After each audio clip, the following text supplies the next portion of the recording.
Baby, long time no see. What's going on?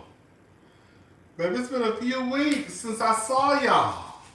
Well, live. We've been down here, but just not live. What's going on, everybody?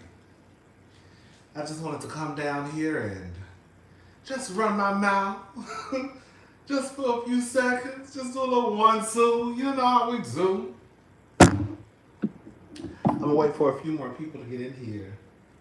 And then we're gonna go ahead and get started because I wanna go to Ross before they close. So I don't wanna be on here all night.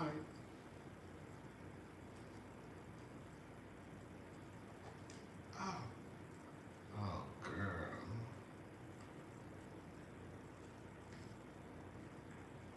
Can y'all hear me? Can you hear me? What's up, y'all? I saw Diva. What's up, y'all? Baby, I stay at Ross, baby. That's how I stay in a Ross. Stay in a Ross.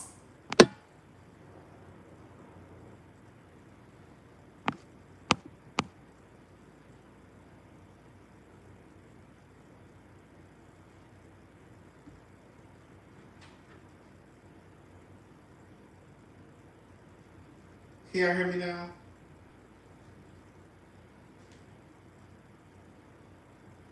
Can you hear me now?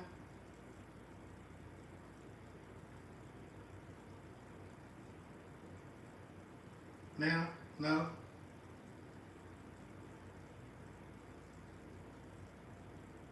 Oh my God, what's going on? No.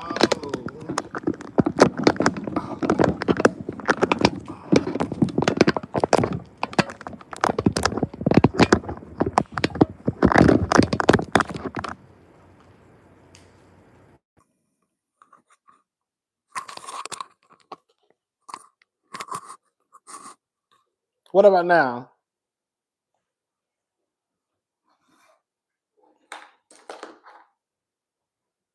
Okay. There we go, baby. There we go. There we go, baby. What's up, y'all? What's up, Aaliyah? What's up, TT? What's up, Diva? What's up, Demi? What's up, y'all? What's going on? Baby, I was about to get real mad. Y'all know I get frustrated real fast. I'll be like, I'm gone. I'll see y'all tomorrow. Baby, no patience, baby. Girl, I'm at the end of the live, baby. I'm gone. Girl, we'll try again tomorrow. Okay. Anyways, what's up, y'all? So we're gonna go ahead and get started with the mess. So, long story short, there was a producer. His name is Patrick McDonald.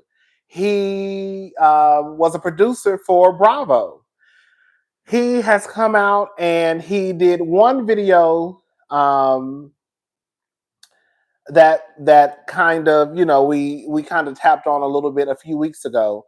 But then he did a sit down interview, well via Zoom, but he did an interview with Bethany Frankel. You know Bethany from the Real Housewives of New York.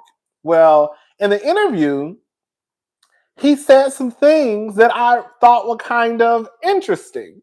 Okay. And he tugged on a couple of wigs.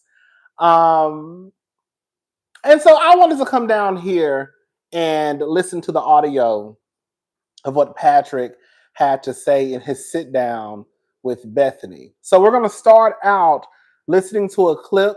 And this clip, he's basically talking about Lisa Vanderpump.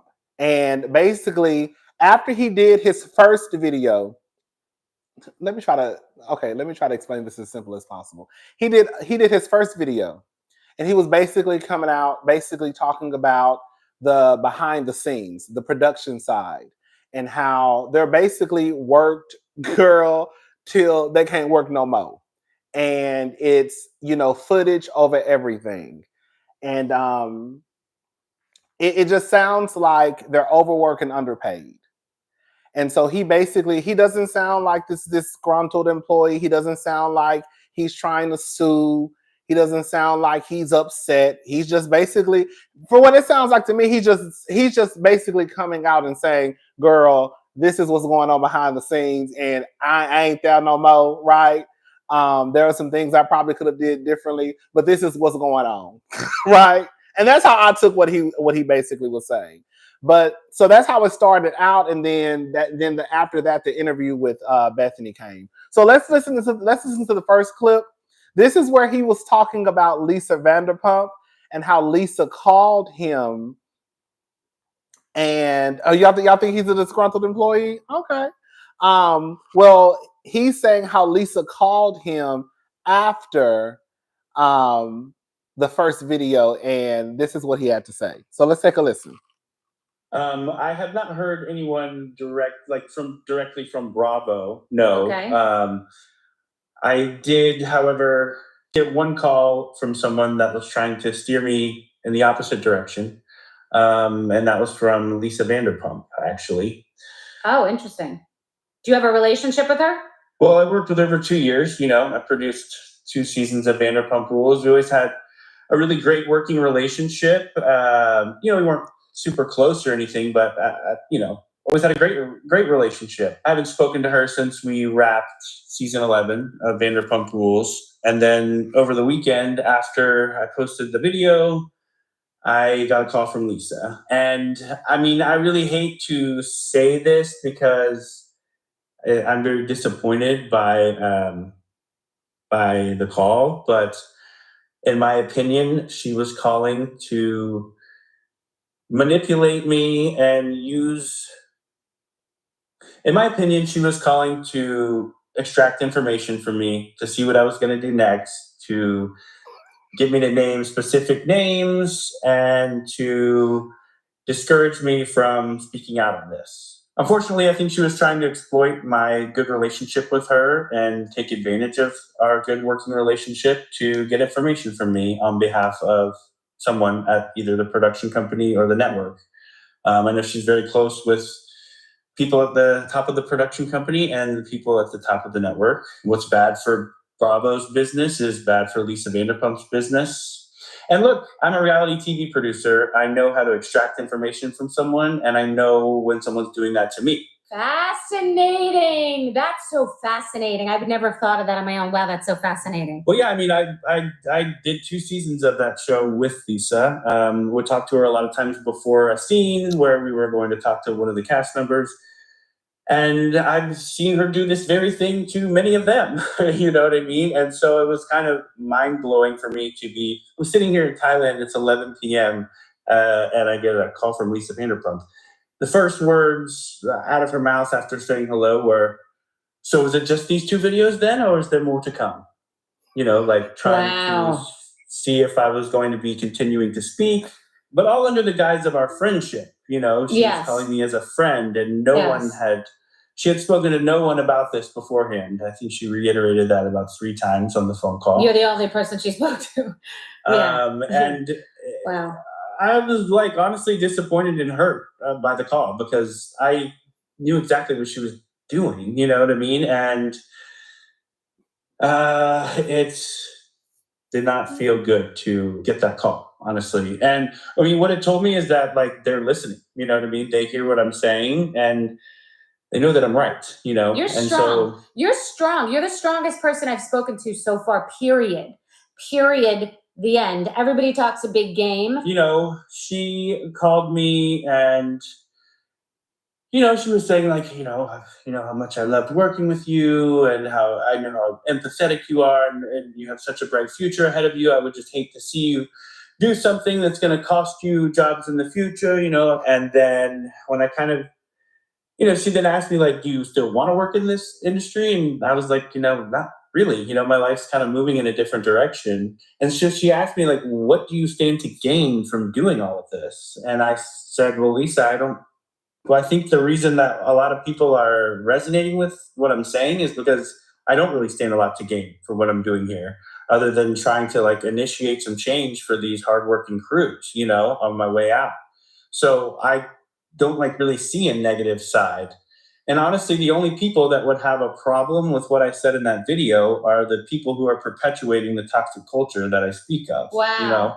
That's interesting. So for me, it felt like this call was coming on behalf of the realm. And I felt really gross to be like manipulated. And it was kind of comical to me to have it being done to me. Okay, so that's enough for Patrick. So again, I don't really know a lot about Lisa Vanderpump. I do remember, and I'm almost sure it was Lisa. This was years ago. I remember tuning in one time, Beverly Hills, and I think they had went to like Aspen or somewhere. And I remember it had to be Lisa Vanderpump because I kind of went up for her just in that second. I didn't know who she was. I remember her having like on a big white fur hat, like a big white jacket. She was like dressed in all white with some big boots, and I was like, "Yes, white bitch." But anyway, yeah, I don't really know a lot about Lisa Vanderpump, but that's what he had to say about Lisa. I have heard people say that Lisa will manipulate you. Now, I guess it depends on what the scenario, whether that's good or bad. Again, I don't really keep up with Lisa like that. I know who Lisa is. I definitely know who Lisa is.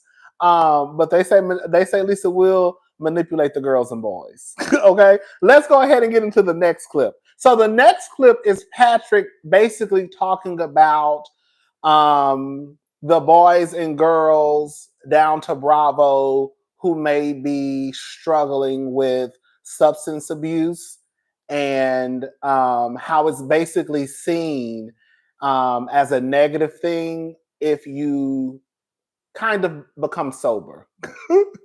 And then he also starts to talk about the Grand Dame. Girl, that's when my ears perked up. Okay? I say, wait a minute. So let's go ahead and listen to this next clip, okay? Well, maybe you don't want the world to know your secrets, right?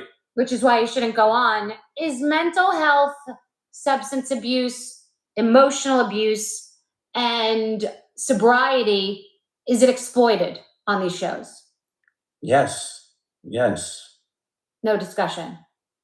Yeah, I mean, that's the addiction and substance abuse kind of storylines are something that always made me a little uneasy. Anytime we were talking about someone's alcoholism or a drug addiction or any of that, it's so fragile and something not to be taken lightly, and to be amplified by these shows. I can't imagine trying to like or stay or get sober while being on one of these shows. Like, so they should not have people on these shows that have proclivity to addiction. Someone who has had any experience with addiction should probably not be on. I mean, you probably, for your own health and well-being, no, you probably and the network though, maybe. I'm saying, yeah. I don't know, because then you have like people who are in recovery who like are living great, healthy, balanced lives that can totally handle something like that. But I don't know. But it is a situation where people, when somebody gets sober on one of these shows, it's always like, oh God, really? Okay. Well, I guess there goes the fun version of them. You know what I mean? It's a bummer to production when someone's sober. It's a bummer to production when someone gets sober, for sure. Which is so crazy to think about. And it's like someone who like has been through that themselves. Like I have been through that, and just being caught up in that world.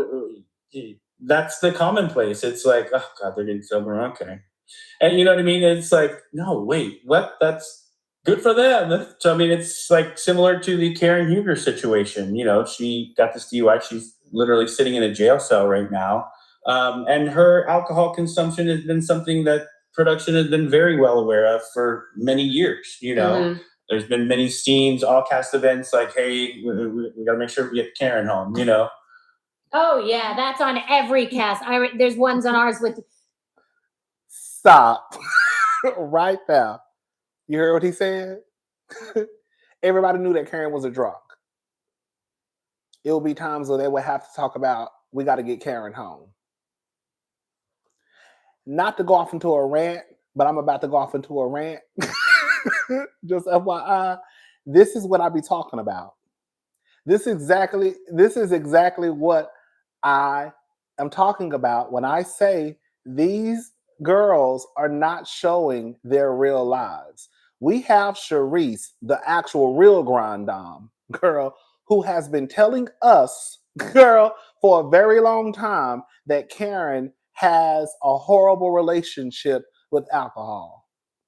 And because people wanted to just dismiss Charisse or say that Charisse was jealous of Karen, nobody wanted to listen to Charisse. Charisse been told us that Karen already took a trip to rehab before. Nobody wanted to listen to Charisse. Giselle, as much shit as she talks, right? I'm gonna expose your drunk truth. I'm gonna expose your real truth, and didn't expose nothing. So now that Karen is inmate 972-0067, girl, now everybody like, well, girl, we already knew. And then here come Wendy. Well, girl, here come Ashley. Well, girl, you know they say, girl, they came up to me and told me the bitch should come down here and get drunk every day. Well, somebody told me on the train that girl, she come to the restaurant. Like, y'all been knowing the heifer was a drunk. You know what I'm saying? I watch Vanderpump Rules, and Lisa do not play about her investments. She does manipulate the cast, and she abuses her power. She gives me low-key swinger vibes. Oh, God. Thank you, Isma. So here we go. Now with this producer telling us, baby, the girls been knowing Karen was a drunk. Girl, we got to figure out how the hell we're gonna get home. That's not funny. Let me go back. Hold up. Here we go.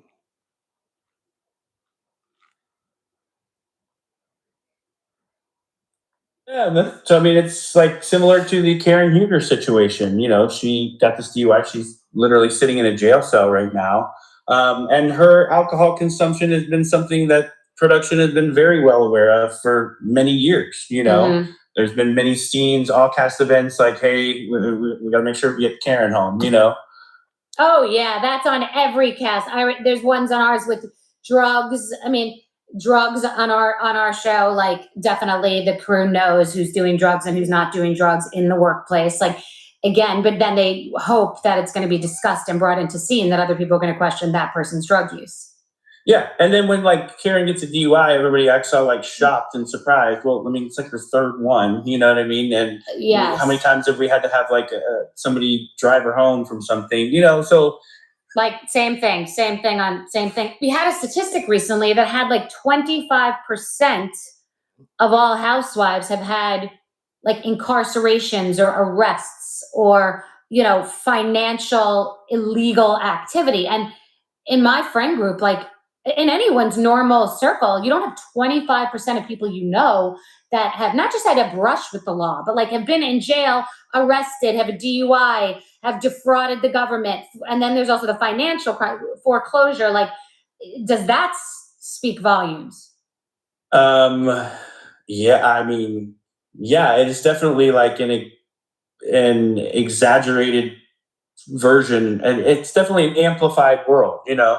And, yeah, I mean, in what world would you sit there and go have dinner with the woman who's like now engaged to your ex-boyfriend who's suing you? You would never, ever, ever do that. Right. But because in this situation, you are forced to. You know what I mean? Well, the networks. So this whole hierarchy and structure is designed like the mafia. This is going to sound crazy. Or like what happens is the network pays talent as independent and crew as independent contractors. Well, maybe you okay, don't want the word. It cut off right there. But they basically started to go into, basically, Bethany was not screaming, but they basically were talking about how the employees get paid where they're not actually seen like employees in a way. It's almost like the way they set it up. It's kind of like you're a freelance employee.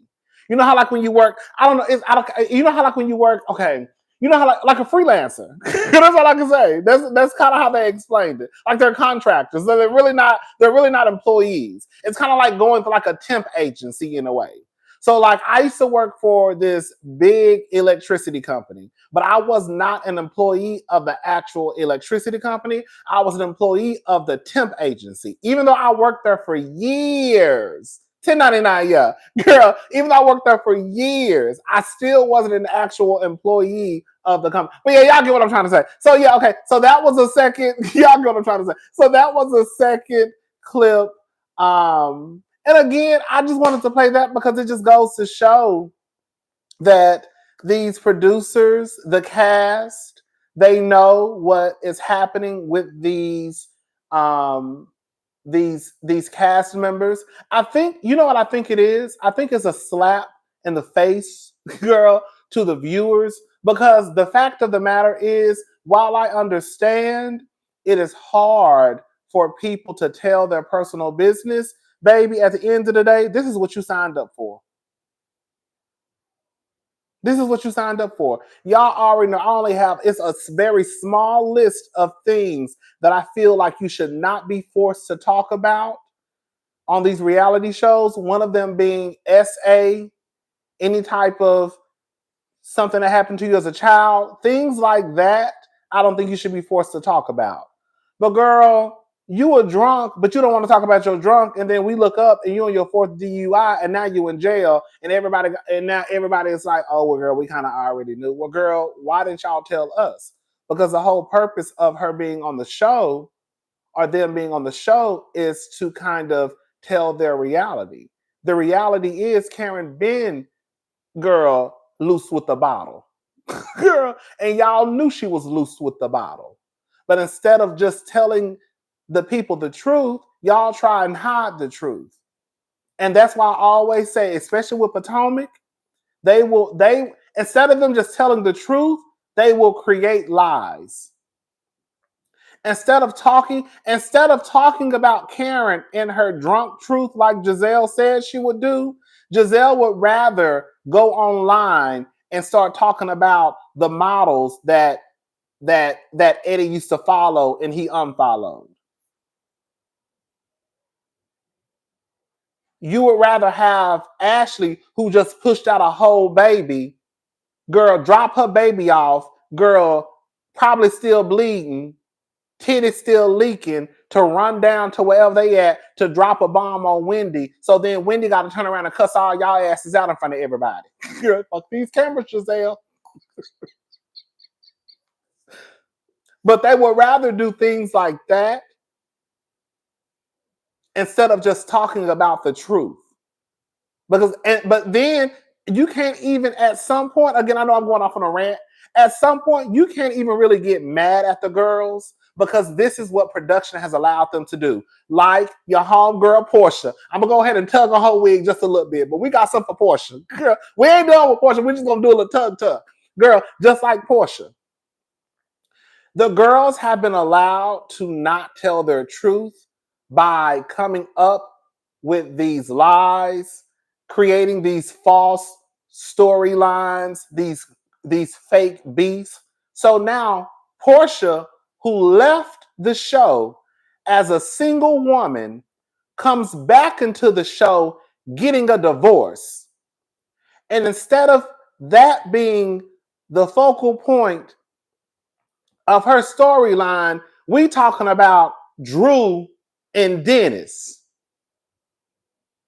But the reason why Porsha probably feels the way that she feels, I can just come in here and just, I ain't even gonna talk about that, I'm just gonna make up some shit with Drew and Dennis, is because of how y'all have let her get away with really not telling her truth. And that's for a lot of the girls, just not Porsha.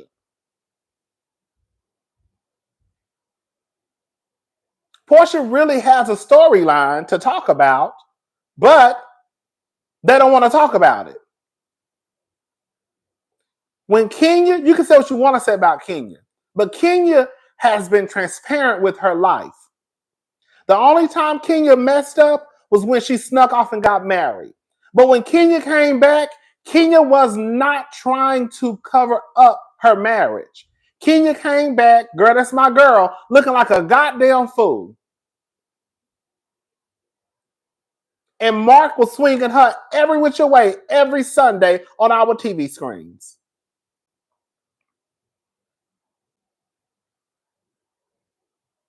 Girl.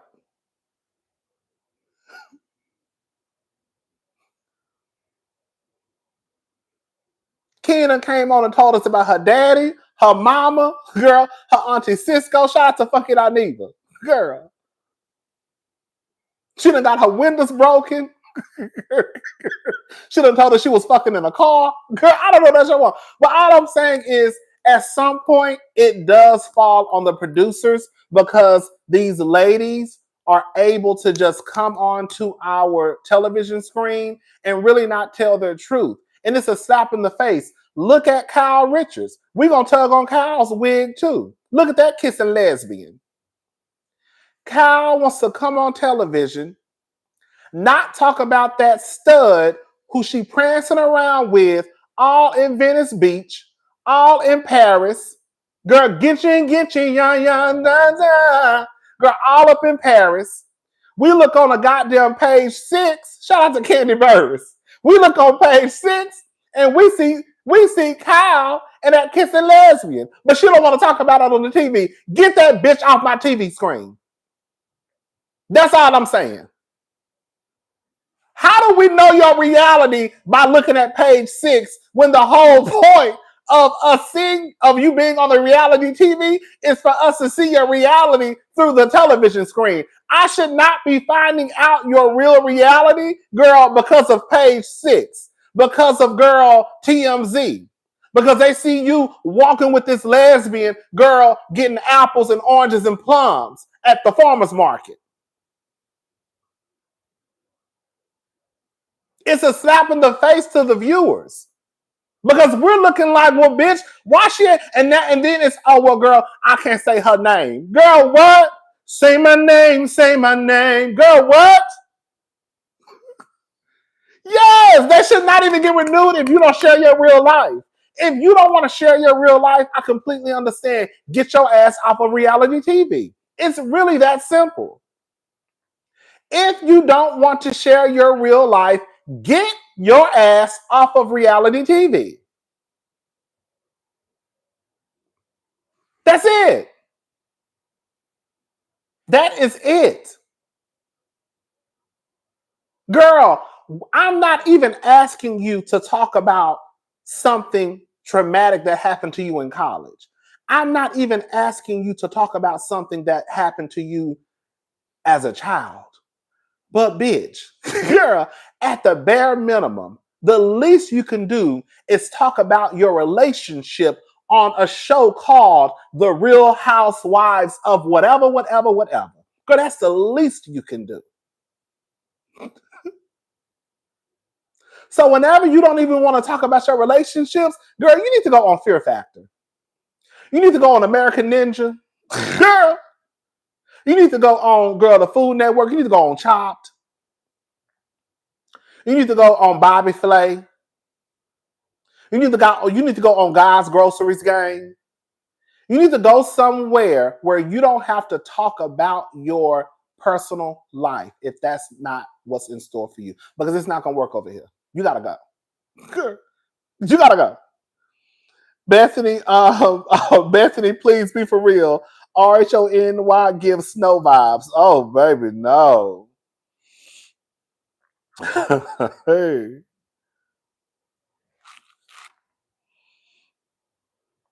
Hold up.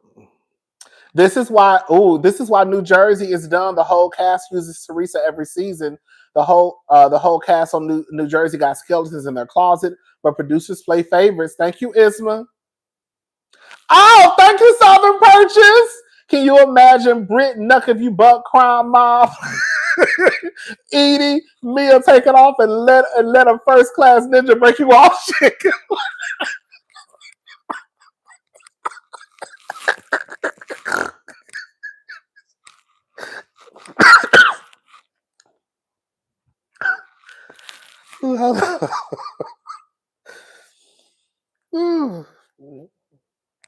And Porsha, the one they met at South Deadcat Mall, with her pretty brown skin, thick thighs, and all Williams as the HBCs of RHOA. Yes. Yes. Oh, girl, you got me over here choking. Oh, girl. Not Fear Factor. Thank you, C. Jones 79. Girl, you got me over here choking, girl. Bitch, I was had to beat myself on the back. Okay. Oh, girl. So, yes. That's all I'm saying, y'all. They're going to have to change it up. Like, this at this point, like, it's just, it's like, why are we even watching? Right? Why are we even watching? Let's go ahead and go to the next clip. Okay? This is Patrick. Girl, speaking of Porsha, this is Patrick talking about Miss Peach Juice. I told y'all Porsha was. I told y'all. I've been told y'all about Porsha. I've been told y'all about Porsha. Let's hurry up. We getting about. Okay, let's hurry up. Okay. Is this the one? Directly from Bravo. Okay, no, that's not it. Okay, here we go. Experienced a bit of that too, where you're like, what the hell? This is not safe on trips. Absolutely. My very first international cash trip. My first cash trip was the first international cash trip I took was for Real Housewives of Atlanta spinoff called Porsha's Family Matters. It was about Porsha's family. She was getting married, to this guy named Simon, who she's now going through a divorce with. But yeah, we took the cast to Mexico for this healing retreat. We love a healing retreat on these housewife shows, which are everything but healing, obviously. Yeah. And we were at a cast dinner where a brawl broke out between her entire family. I found myself having to pry a metal pole out of Porsha's hand that she was trying to use to bash another cast member's face in with, who happened to be the father of her child. Yes.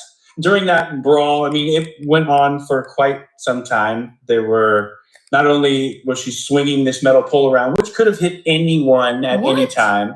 Wow. And this is all on the show. You see me grab this pole, wrestle it out of her hand, and take it away. They aired the crew. They aired a very watered down version of it. It would go to black. It would occasionally go to black, so they didn't have to show it. I happened to be wearing a Lady Gaga T-shirt at that scene, and then I don't know, someone online anyway, it was commentary on it calling me Gaga, but yeah. So not only is she using this metal pole to try to hit people with, swinging it around crew members with no, not a care in the world about anyone, throwing clay pots, throwing plates that are breaking over cameramen's heads, throwing knives. Jesus. There were cameramen that were there at this thing that chimed in on these videos online. I was there. Yes, that happened. Wow. But yeah, and so just complete chaos ensued. We were kicked out of the restaurant that we were shooting in. And the police impounded all of our crew vehicles. So all of the crew vehicles were taken. So the entire crew and cast is left scrambling, scattered about the streets of Mexico, wandering around trying to find our way back to our hotel because we were kicked out of our location because of this crazy fight that's ensued. It was pure chaos, Wow. And the next day, Porsha didn't even talk about it. We had learned later that day, Porsha reached out to her entire family and told them, don't talk about this on the show, because if we don't talk about it, they can't air the fight. So obviously that didn't happen. Oh, wow. So they eventually started talking about it. But then a week or so later, we were back in the States, and I was shooting a scene with her cousin and her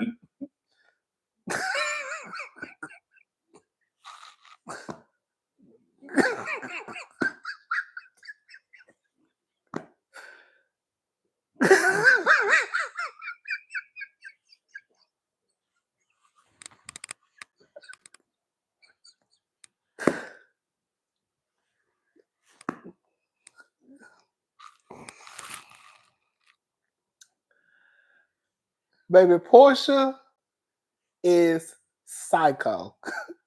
I have been telling y'all about this lady for years. Girl, the simple fact that Porsha was in Mexico and acted a goddamn fool, girl, to the point where these people got their cars impounded and they had me walking around the streets of Mexico, bitch.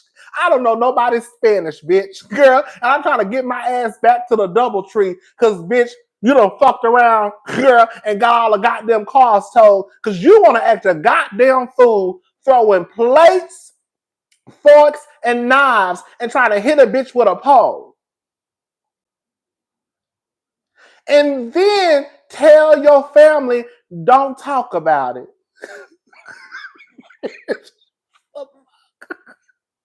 Because if you don't talk about it, they can't air it.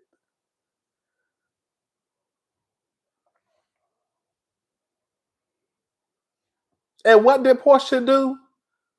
Because we reviewed that whole season. What did Porsha do after all of that mess happened? She threw her body on Simon and hollered and kicked and screamed. What did she do when she pulled Kenya to the floor? She hollered and kicked and screamed. What did she do when she stood over Cynthia? When it was all said and done, she hollered and kicked and screamed. I've been telling y'all about Porsha. Porsha knows exactly what she's doing. Porsha is not the brightest girl bulb in the package, but Porsha has figured out a long time ago. Whenever my back is against the wall, and if it seems as though I may, girl, get in a tad bit of trouble, just act like a fool. Just cry, act like I don't know no better, and all will be forgiven. Girl. Baby, he said they cars got impounded, bitch. We was walking the streets of Mexico. Bitch, Patrick said the cars got impounded and she had us walking the streets of Mexico trying to get it straight. Girl, we trying to ask somebody to talk about uno dos, the hoteler. Girl, I don't know no Spanish, bitch. I'm stopping Maria and Guadalupe and Jose and Jesus on the street talking about, girl, uno dos, the hotel. Girl, the hotel. Girl, sleep. Girl.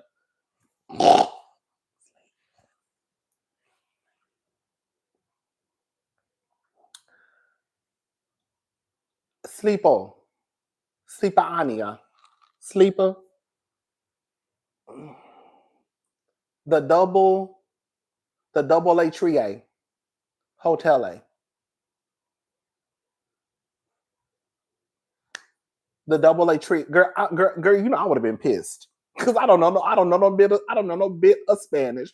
Bitch, I'm stopping strangers on the street. Bitch, I'm about to get snatched up. You know they snatching up women, men, and kids.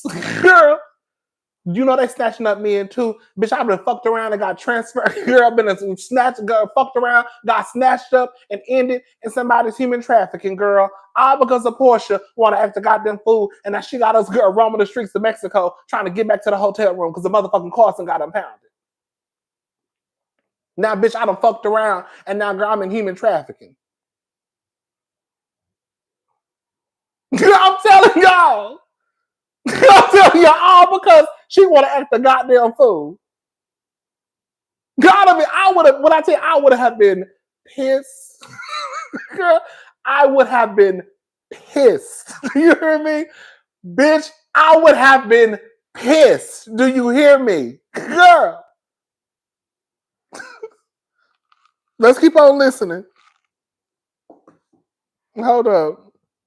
In the beats, it's like we're talking about what happened on the trip, you know? Mm-hmm. And so, like, I'm telling the cast, like, oh, okay, well, maybe we should touch base on how we're feeling after everything that happened on the trip. And so they start talking about the stuff that happened. Yeah. Anyway, it gets back to Porsha, and Porsha calls the production company that I'm trying to, like, coerce them to talking about this, on camera.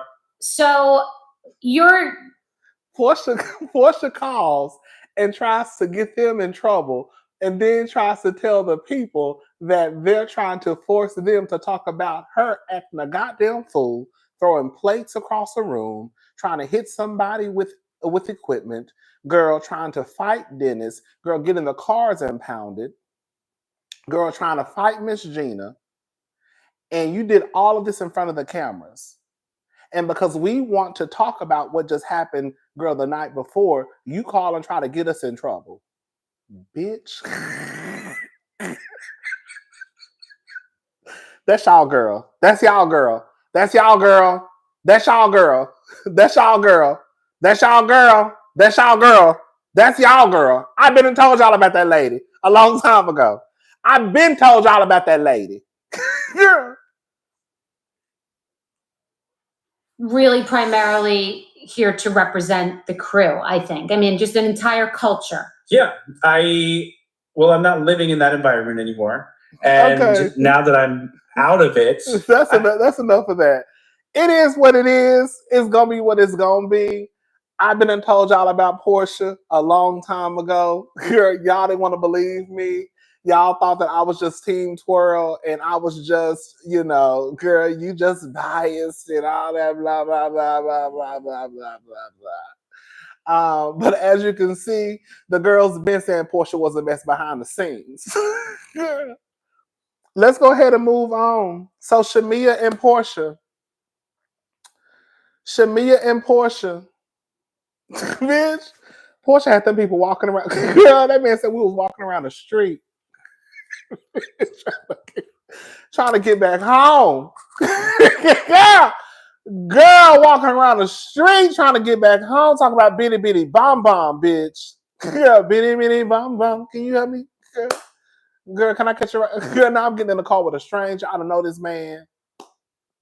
Anyways, so Shamea and Porsha.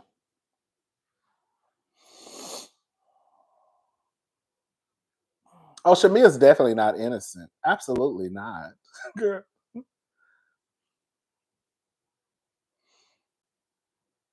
This is exactly why I have been saying that when it comes to Shamea, and this is no shade. Well, you can take this how you want to take it. The way that so many people started to go up for Shamea as if they had no idea who Shamea was. Now, please don't get it twisted. I was one of the first ones who said we should give Shamea a chance because we don't know how Shamea would be in a housewife capacity. We don't know how Shamea would be in a housewife role. We don't. She could be a little different. But I also wasn't so blinded as if like I didn't know who Shamea was. We've seen Shamea on the show for like 3 or 4 seasons prior. So we know who Shamea is. We had a glimpse of her personality. So when Shamea came back this season and people just automatically started going up for Shamea and Shamea should be the face, I'm not mad at Shamea for bringing the wealth aspect to Real Housewives of Atlanta season 16. I'm not mad at it. But I'm not gonna be like, oh girl, she should be the face of the show. Girl, it was like, girl, y'all was doing like a little too much. Like, girl, y'all trying to make her the face of the show. Girl. But it just goes to show that when people find out that you have a little bit of money, girl, people go up for rich people. It goes to show. Because that's literally what happened with Shamea. People found out Shamea had a rich ass husband, and then people swore up and down Shamea was the best housewife ever. And I'm like, girl, why are y'all acting like y'all ain't never seen Shamea before? Girl, we've been seeing Shamea. Girl, we saw Shamea a few seasons. Girl, like, Shamea is not new to any of us.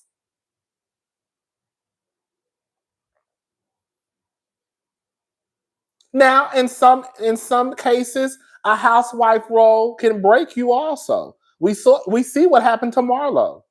Marlo was cool as a friend, right? We could tolerate Marlo in a friend role. But when Marlo got that peach and she became a housewife, the girls was like, get up out of here. Get her ass up out of here.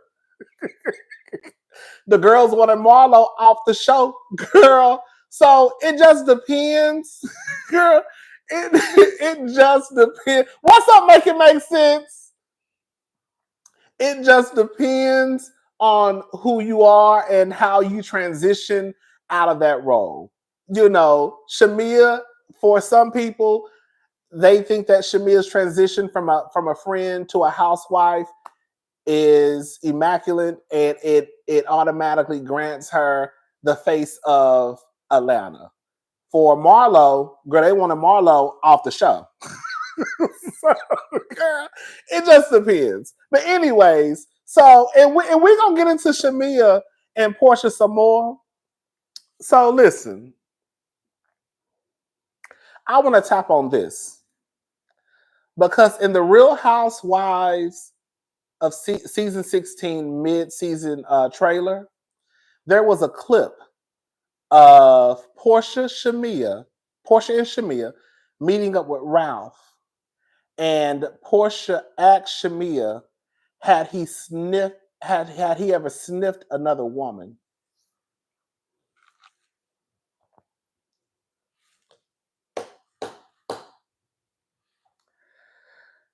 And the way some people were down to the Twitter trying to act as if that was okay, be very clear.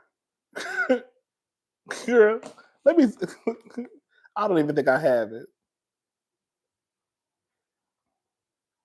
And that's exactly why when this next week's episode come on, we're going to tug on Shamea's wig too. Because Shamea, you out of order too. You out of order too.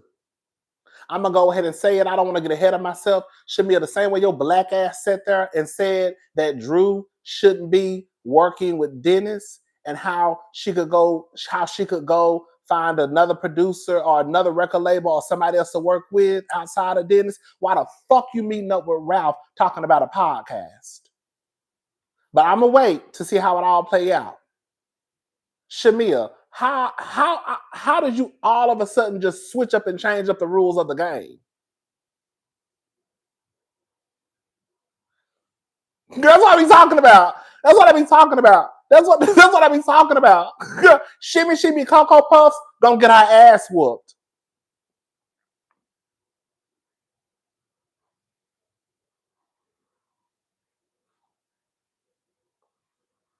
But yeah, in the clip, Porsha was asking Dennis, had he ever sniffed another woman before?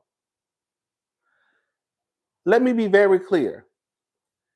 I do not see it for Drew. I don't have an issue with Drew, but I don't resonate with Drew as a housewife. Like Drew being on, I would rather, honestly, if we're gonna put it out there, I would rather see Allison, her sister, as a housewife before Drew. I think Allison will wrap the girls up a little bit. If we're gonna be honest. Hey cousin, glad you're feeling better. Welcome back. The star of this season, to me, has not Shamea but Angela. She is gathering the girls by the roots. Thank you to Hondio 7. I just don't resonate with Drew. I just don't. Like I said, I don't dislike Drew. When Drew come on my screen, I grab my phone. Girl, I think I'll be on Jacked, Grindr, girl, Scruff, A for A, girl, BGC Live. They ain't even got BGC Live no more, and I still try to get on BGC Live.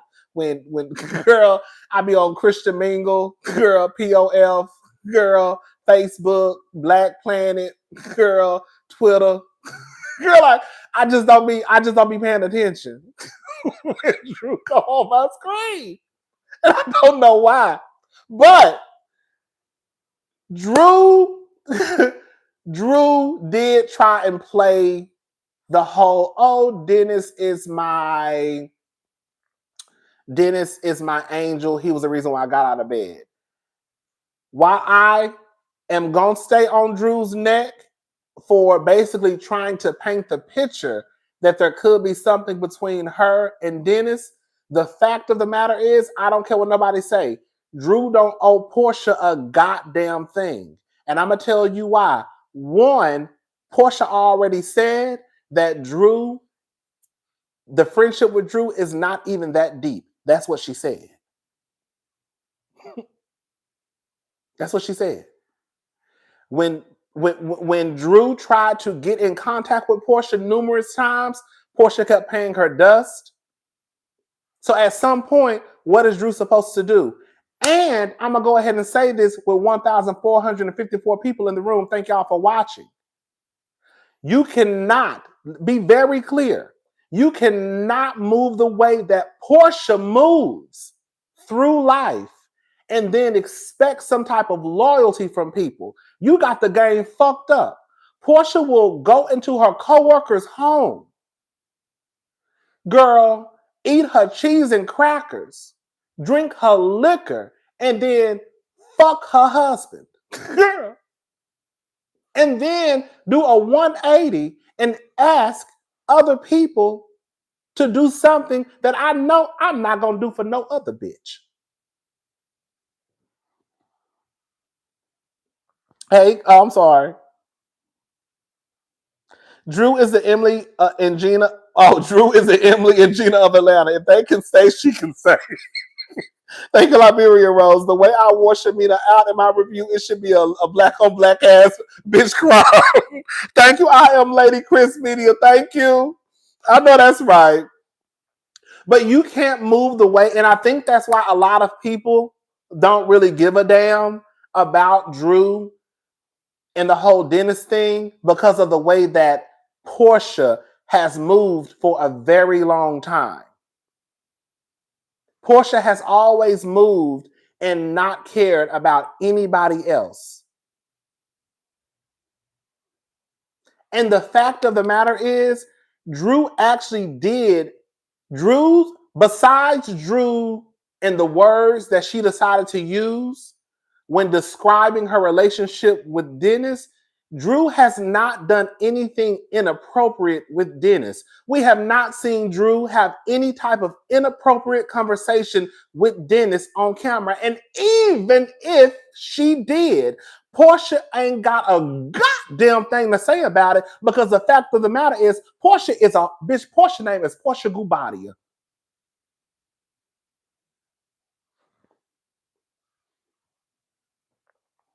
Porsha is married.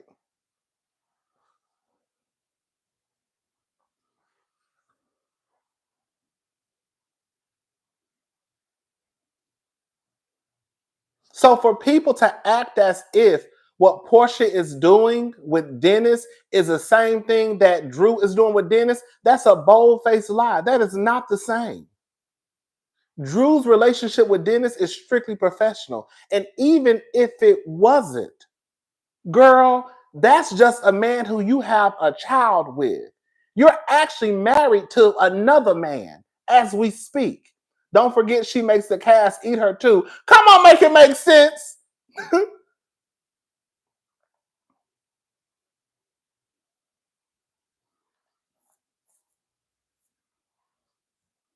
If Drew opened up her legs to Dennis, it has nothing to do with Porsha.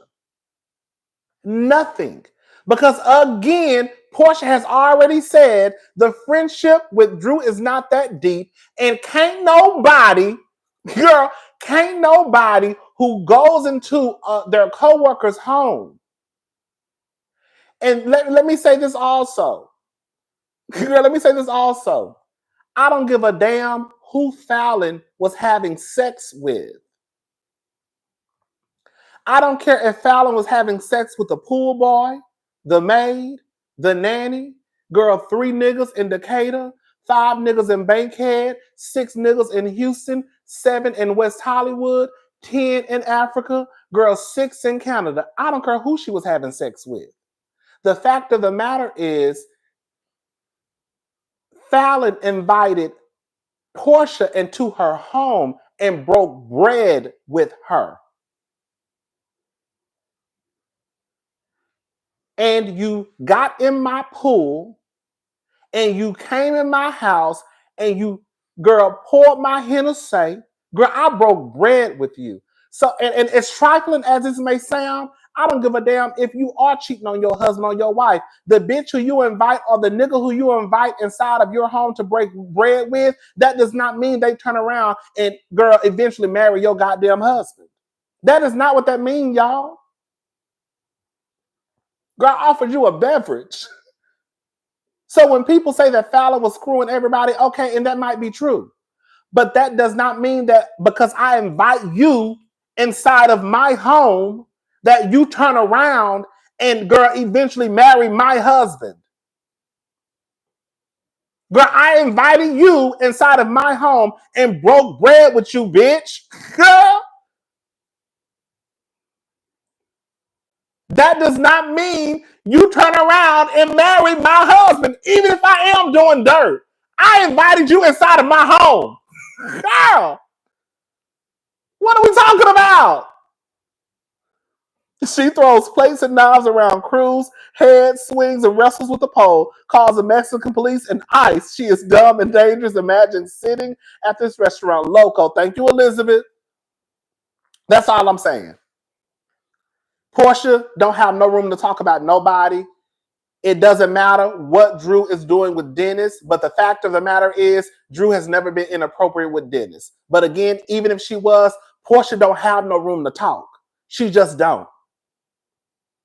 And then the way that she tries to play in Dennis's face, oh, this is a family. This is how you decide to move. Girl, can we be honest? Porsha, we have heard, we don't know, we have heard the streets say you fuck Bolo and Tanya, girl, down to the Real Housewives of Atlanta. That's what the streets say. Was you worried about Dennis and the family then when you was fucking a strip on TV?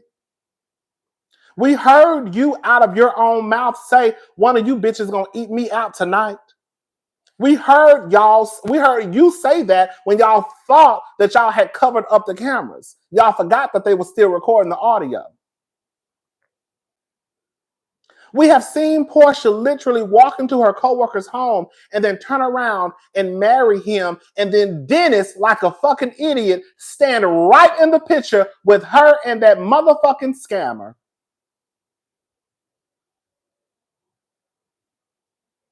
We have seen Porsha do some of the most scandalous, trifling shit on our TV screen. But then she turns around and acts like Dennis and then throws the, oh, we supposed to be family card. Girl, the shit that you done. We have seen you, well, no, we didn't see you. We have heard you from what Kelly said and Angela say that you will fuck Charles. Girl, like, what are we talking about? Porsha don't have no room to talk about nobody and how they should move and the loyalty that she should receive. She just don't have no space. She doesn't. Porsha does what the fuck she wants to do, and that's all fine and dandy. But you cannot move the way that Porsha moves, and you do what the fuck you want to do, and then expect other people to basically just bend at your every say. Absolutely not. Absolutely not. And then tell somebody you can't film with my baby daddy. You don't own your motherfucking baby daddy. I'm sorry to break it down to y'all, and no, I don't have no kids. But at the end of the day, when you have a kid with somebody, girl, that's all it is. Girl, you just had a kid with them. You don't have no control over what a motherfucker do just because you have kids with somebody. That's your child's father. That's your child's mother. Past that, you can't tell me who the fuck I can work with, who the fuck I can hang. You can't tell me what the fuck to do. So when I see the people like, oh, girl, you can't be hanging out. No, I don't owe you a girl. Now, if you my friend, I will tell you, hey, girl, me and Keith gonna be working together. But outside of that, people who you have no relationship with, like Porsha said about Drew, it's not even that deep. Somebody who you don't have a relationship with, and you're saying their friendship is not that deep, they don't owe you a goddamn thing about whether or not they're going to work with your baby daddy or baby mama. Now, again, for me, yes, if I was friends with someone, I would say, hey, girl, you know, I'm doing a little project with Keith. Hey, girl, you know, I'm doing a little project with James, right? Just to give you a heads up, because that's my sister, and I know how the people can get. But to just go around thinking that someone owes you an explanation on whether or not they gonna work with your baby daddy just because you got a kid with them, girl, you got the game fucked up. Because if I don't know you, if we don't have a relationship, I really don't owe you a goddamn thing.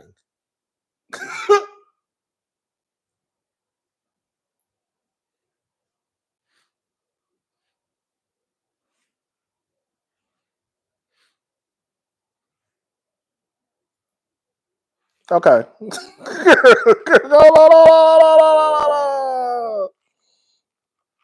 Porsha and Simon have been sleeping around since season 7. Claudia clocked that. Ooh, Travis Powell. Thank you.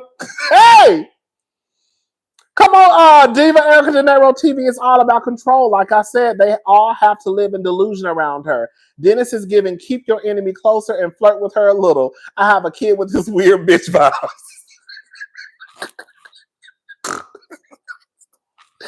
Oh! And anything Porsha said about Drew can be said about herself times 10. Exactly. Like, hello, Porsha lies and behaviors are dangerous. Thank you, Brittany 12. It's a mess. Because let me get a hold of Leon's fine self. Cynthia gonna have to cry about it. Thank you, M Love Black always. Angela is my favorite newbie. Brittany can leave. Thank you, Christina. I don't think Britt coming back, honestly. But yeah, that's all I'm saying. Like, Porsha, I get it. Again, I don't want anybody to misconstrue what I'm saying. Again, if I was friends with someone, yes, I would just give them a heads up. Like, hey, so-and-so. Hey, I'm just going to make up a name. Hey, Keisha, girl, just FYI, James hit me up and he said he wanted to do like a project on YouTube together. And I was like, okay, cool. You know what I'm saying? Like, I just want my friend to look up and just see me sitting down with James or Keith on YouTube. And she'd be like, well, bitch, when did you start talking to James? You know what I'm saying? But it would just be because that's my sister. But what I'm saying is someone who you say you're not even cool with don't owe you nothing. They really don't. They don't. They really don't. They really don't. You know, I'm going to always say James and Keisha. Okay, so anyways, so Shamea. Here goes Shamea. Shimmy, shimmy, Cocoa Puffs. This is what Shamea had to say about her friendship with Porsha. Let me go ahead and get the clip. Where's the clip? Yeah, Porsha moves dirty. I'll fuck your husband. I'll marry your husband. I'm gonna ask your husband, has he sniffed another woman? Has he sniffed another woman before? I'm gonna fuck a stripper on TV. Girl, bitch, girl, not on TV, but girl, I'm gonna tell y'all one of y'all bitches eat my pussy out tonight. Girl, who said Porsha? Okay, baby, somebody said Porsha is a housewife with no house. Porsha, when I tell you, Porsha can't even film in her girl. When somebody said Porsha is a housewife with no house, baby, yeah, because you gotta go to your mom, you gotta go back to your old house. Let me shut up. Okay, let's listen to what Shamea had to say. This is what Shamea had to say about her friendship with Porsha. Okay, so let's take a listen. 16 of real. Oh, hold up. We have 1,601 people in the room tonight. Thank y'all so much for watching. If y'all can do me a huge favor, girl, it's okay. We have 1,613 people in the room tonight. 19 people in the room tonight. Can y'all do me a huge favor and please like this video? It's free. It don't cost you nothing, girl. The girls come down here acting like I asked them for $20. Girl, why y'all be acting like I asked y'all for $20? Girl, I asked y'all for girl. The way y'all act, girl, I want to speak for all the YouTubers. Girl, the way y'all act when we ask y'all to like our videos, like we just asked y'all for $20. Girl, like what is going on? I didn't ask y'all for $20 until I get paid. I didn't say, hey girl, can I hold about $30? You got about $30, I can hold until Friday.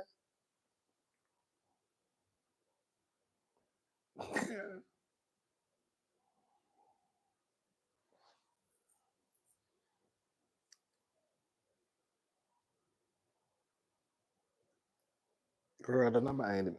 Come on, y'all. We can y'all like come on now. Come on now.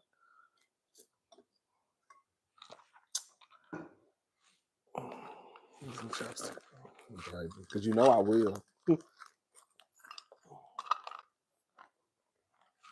you know I will, baby.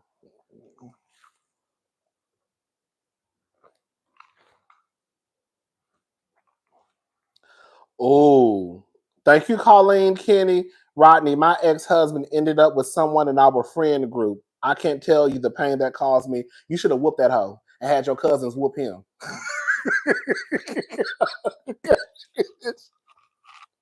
Straight up. It ain't about the nigga, it's about the disrespect. Okay? Be very clear. We're not fighting over the nigga, we fighting over the disrespect. Okay? Be very fucking clear. Okay? Shit. Okay? Fuck the nigga. I'ma fuck you up for playing in my face. Okay? Shit. So anyways, let's go ahead, girl. Let's go ahead. Okay. Let's go ahead and play this clip of Shamea. She was on the Ricky Smiley show and they asked her about her relationship with Porsha. So let's get into it, all right? Season 16 of Real Housewives of Atlanta, there were a lot of changes this season. If you could undo one change, what would it be? I mean, it would be just the awkward space that my friendship is in with Porsha. Yeah. I would undo that.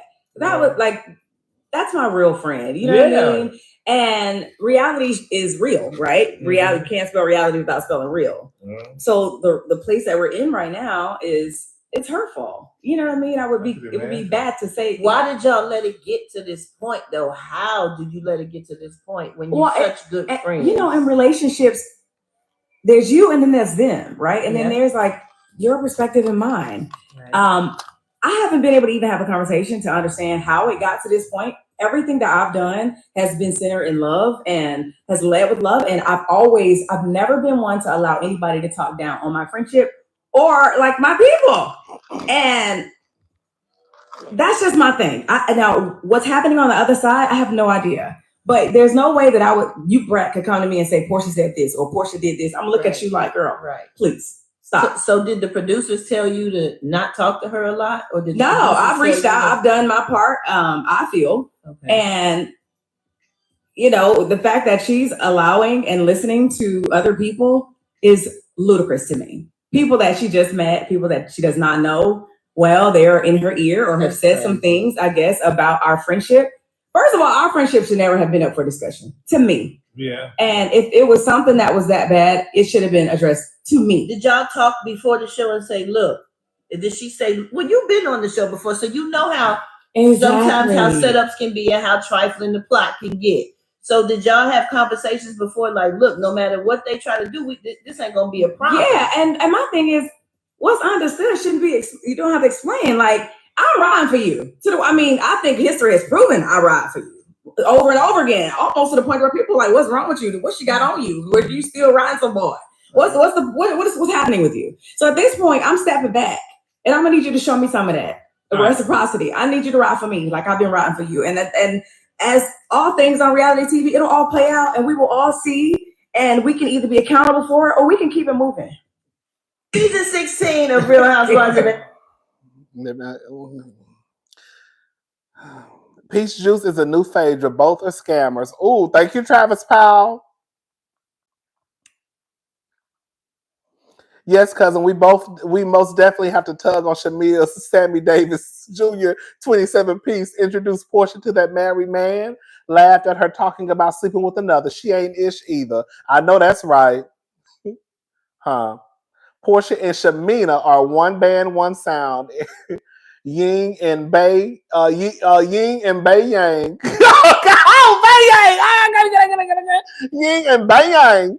I don't give a F if Drew just left this morning with her panties tucked away in her purse. Cry about it. I know that's right. I know that. Thank you. I am Lady Chris Media. Thanks for the love. The first time I saw them together was at our daughter's wedding.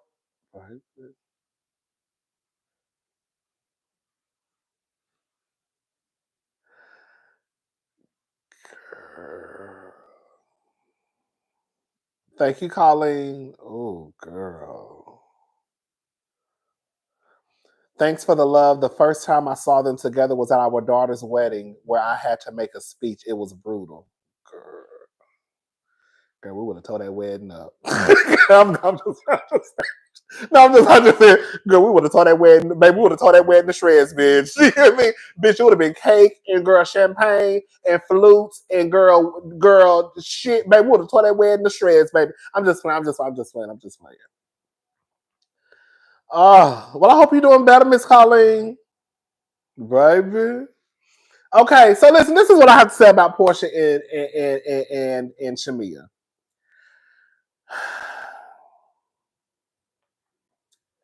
Believe it or not, I've had a friend where the friendship had to come to an end. And it really was probably like one of the worst breakups, girl, ever in life. Girl, when I tell you I was literally fucked up in the head, my friends will tell you, girl, Java, Mary Ann, girl, my sister, like they would tell you, like, girl, the way that I was just, girl, because I couldn't believe the friendship was over, but it had to come to an end.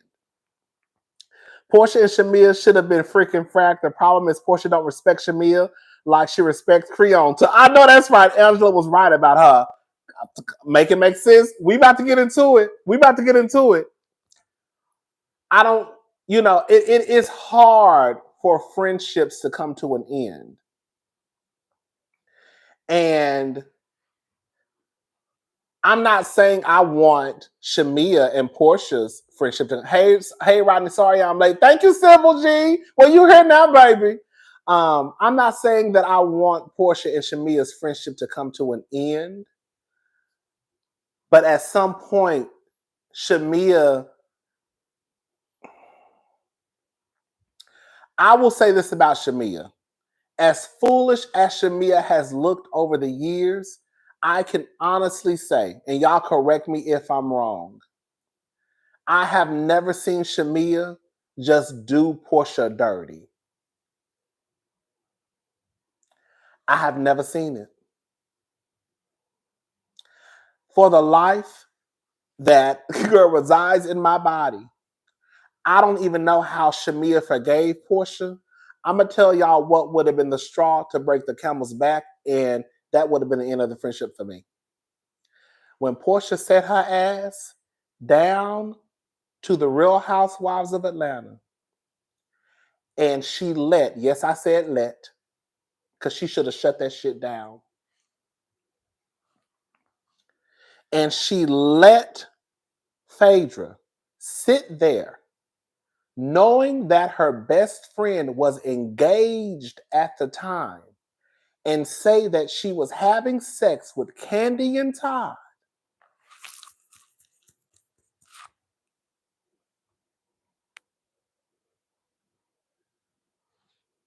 And she sat there and co-signed it about how close they were.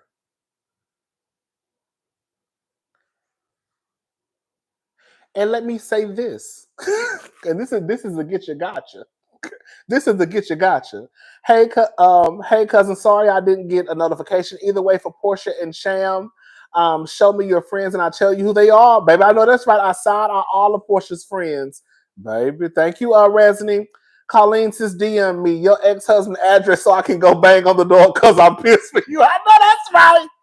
And I'm ready to drag both their asses. That's effed up. Thank you to Honda 07. I know that's right, baby, because we stick together over here. Listen, I don't give a damn. Let me say this. This is a get you gotcha.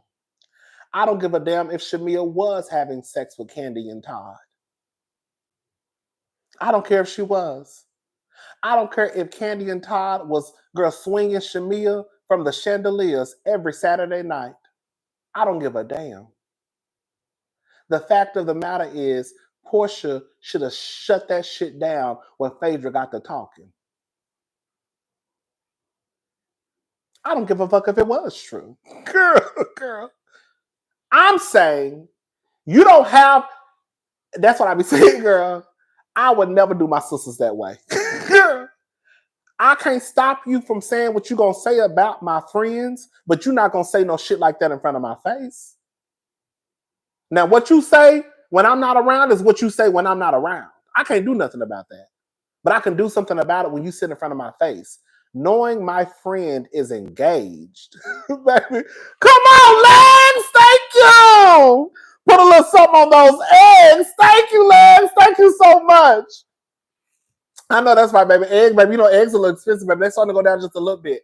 Baby, I didn't buy eggs for about 2 months. Okay, girl, eggs for $7. Okay, bitch, I don't need them. Bitch, for $7, girl, I can give me a pack of meat.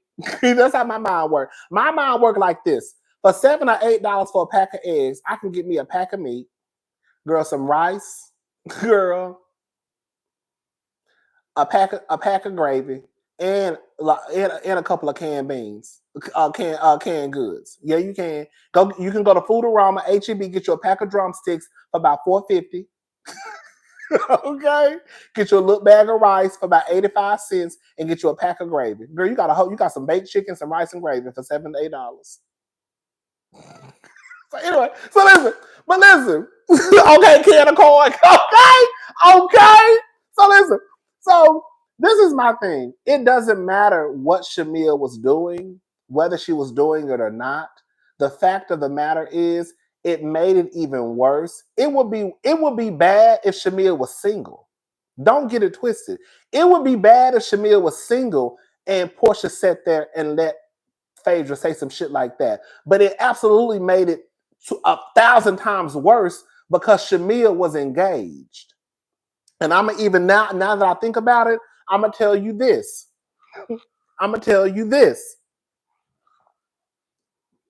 Now that I think about it, Porsha was a hating, jealous ass type of person. And she did that shit on purpose because she knew Shamea had hit the jackpot. Can we just go ahead and have some kitchen table talk? Can we have some kitchen table talk? I'm gonna say this and I'm gonna take it back. Shout out to Dr. Heavenly. I'm gonna say it, I'm gonna take it back. Shamea and Porsha have been friends since middle school. They've been hoeing together a long time. The name of the game was for everybody in the friend group to get a rich African, okay? Porsha is a friend to no one but an enemy to everyone. I know that's right, Travis Powell. That's how I feel too. Imagine how Lauren grew up dealing with this. Glad she had a different place to live. Thank you, Demi, in the city. Let me tell you something. Porsha and Shamea and all the friend group, we're just gonna call it for what it is. They grew up hoeing together. Thank you, D-Rich2779. Thank you so much. They grew up hoeing together. The name of the game was to get a rich African. Porsha didn't get her rich African. Shamea found hers. We didn't know how rich Gerald was. Porsha knew. Porsha said that shit so she could break up that goddamn relationship. I don't give a damn what none of y'all say. Porsha sat there and let Phaedra say that shit because at that time, Porsha was jealous of the fact that Shamea had found her rich motherfucking African. And she thought that was going to break up the goddamn relationship. I don't care. Porsha said that shit because she was jealous. Y'all know I hate the J word. I hate to say people are jealous. She was jealous and she was envious and she knew that Shamea had found her rich African. She knew that Shamea had found her Prince Hakeem. Because she knew it. She knew it. You're happy for your friends not hating on their life. Thank you, Sybil. Exactly. She knew it. Now that I was thinking about this earlier today, I was like, Porsha did that shit on purpose. Because if she knew that Shamea was engaged to be married, I bet you that Shamea and Porsha probably had this pact. We're going to find rich husbands. Like, I ain't going to say all girls, but a lot of the girls want to find a rich husband. Find you a rich husband if you can. But, a lot of the girls want a rich husband. Which ain't nothing wrong with that. Find a rich husband, okay? But I think they had a pact to find a rich husband. Shamea found hers, and I think that Porsha was jealous. And then remember, she started trying to act funny about going to the wedding. Y'all don't remember Porsha acting funny when it came to Shamea's wedding? She didn't even buy a ticket for her friend's wedding in Africa. Candy was clocking Porsha over that. Thank you, Shy Girl's perspective. Porsha did a lot of things in that moment that really showed that she was jealous. And again, now that I think about it, I think that she was trying to break up Shamea and Gerald. I really, really do. Because there's no other reason for you to sit there and let Phaedra say what she said about somebody who you've been knowing for what, almost 3 decades? Porsha and I think Shamea have been friends since middle school, they said. I think that Shamea and Porsha's mother were best friends, and I think that's how their friendship blossomed. But I think they've been friends since like middle school. So they've been friends for a very long time. High school. Okay, high school. And that's exactly why she didn't go to the wedding. You cracked the code, cousin. Thank you. Thank you, 215.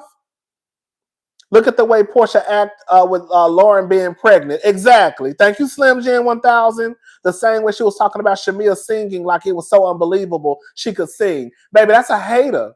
Girl, find me an African girl. Thank you, Erica today on TV. Like, that's what I'm saying. Like, Porsha does hating ass shit. But that right there would have been the end of my friendship with Porsha. Right then and that would have been the wrap. That would have been the end of it. Girl, you said that and let that lady say some shit like that? Knowing I'm engaged? Girl, I'm about to get married. And you have this lady on TV saying I'm fucking this man and this woman. Girl, what? Girl, it would have been over. She would have had nothing to say to me for the rest of our lives. That's just what it was. Would have been. Yeah, because Candy did the bachelorette party and Porsha was acting funny the whole time. Thank you, V Lockett. Here's a little something towards a future Patreon. I know that's right. Channel being named Kitchen Table Talk with Rodney the Voice. I'm speaking it into existence. Thank y'all for spitting in y'all face. Thank y'all so much. I do want to start a Patreon though. I'd be so nervous that y'all not gonna come over there. That's what it really is, y'all. I'm gonna start this Patreon. I'd be like, I'm not giving this bitch no $5. Okay. Anyways, okay. But yo, I think like even this current season with Porsha, with Shamea was, I'm gonna tell y'all, I'm sorry. This is how y'all know y'all girl is a hater. She knew that Shamea was ecstatic to finally get her peach. She knew she was excited. She knew she was not. She's giving Joan from Girlfriends. She really, I thought about that. She really, girl, remember when Joan was doing laundry? That Joan, baby. Remember when Joan was doing laundry during the, was it the bachelorette party she was hosting? Baby, that Joan was evil, baby. Ooh, baby, that Joan was evil. But I knew that Porsha was still a hater when she showed up to Shamea's party late. You knew that this girl was excited about getting a peach. You knew that this more than likely was going to be the episode about her. And she tells us in the confessional, girl, the traffic in Atlanta is bad. You have to leave at a magical hour. Porsha, you was born and raised in Atlanta. You know the fucking traffic. It's one thing for you to be visiting and you don't know. But for you to be born and raised in Atlanta and you still talking about, girl, the traffic is horrible, then you show up and you could tell Shamea was disappointed because when the cameras were outside of the room and Porsha was like, girl, I'm sorry, I tried to make it. She was like, don't even worry about it. I felt so bad for Shamea at that point because I'm like, girl, you really a hater. And then you walk up in the midst of her getting her $450,000 car. Girl, Porsha is a hater. I'm sorry, y'all. I'm sorry. And I hate to say that people are jealous of people, especially when it comes to women, because it's like the easiest read for women. Because you really never hear niggas say like, they jealous of, like you never say like another nigga say, oh man, he just jealous. These niggas just jealous. I will pay the $5. You're worth that and more. We love you, Rodney. Thank you, Sybil G. She's just jealous of that lady. She is. And I think she's envious of her lifestyle. And I really think that when she found out Shamea was getting a peach this season and Shamea had everything working for her as far as the wealth, the family, the husband, the kids, I think that had Porsha feeling a certain way, especially with her going through what she's going through with Simon. Porsha is filming everywhere except her house. So here you coming back with your rich African, right? And now you and your rich African girl are going through it, and he trying to stop you from filming in the house. Porsha got to go to restaurants. She got to do meet and greets at her mama house. Girl, she had the au pair meeting her at her mama house. Girl, she got to go everywhere except her house. And I think it bothers her that Shamea, especially now, I bet you with Porsha seeing the comments and seeing how much people love Shamea and now hate her, I know she's seething. I know she is. And I'm gonna give you another example when Porsha was a motherfucking hater. We got examples on examples on examples over here. Rodney, you have 1.6K of us in this live. Start the Patreon and we will come. Why are you making it so hard to give us our money? I know, right? Girl, I gotta block my blessings. Thank you, man. We actually got 1,792 now. Was Porsha trapped in the closet trying to get a career off R. Kelly? Baby, listen, let me shut up. Gabby, wasn't Porsha trapped in the closet trying to get a career off R. Kelly? Baby, girl, I don't even want to talk about that because I'm going to tell you, girl. And then got mad at Tamron Hall talking about she was trying to be a drunk. Girl, remember, this is how you know Porsha is slow. When Porsha said that Tamron Hall was trying to have a moment and be a journalist, remember she said some shit like that? I said, what the fuck? Remember she said that Tamron Hall was trying to like have a moment and be a journalist? Tamron Hall. Tamron Hall. Girl, an actual journalist. A bona fide journalist.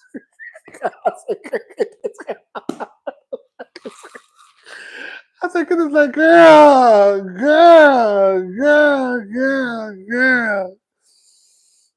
But I'm gonna tell you another thing, girl. When Porsha was a hater, when they went down, I felt so bad for Shamea. Shamea gonna have to let. Girl, I don't want to say it.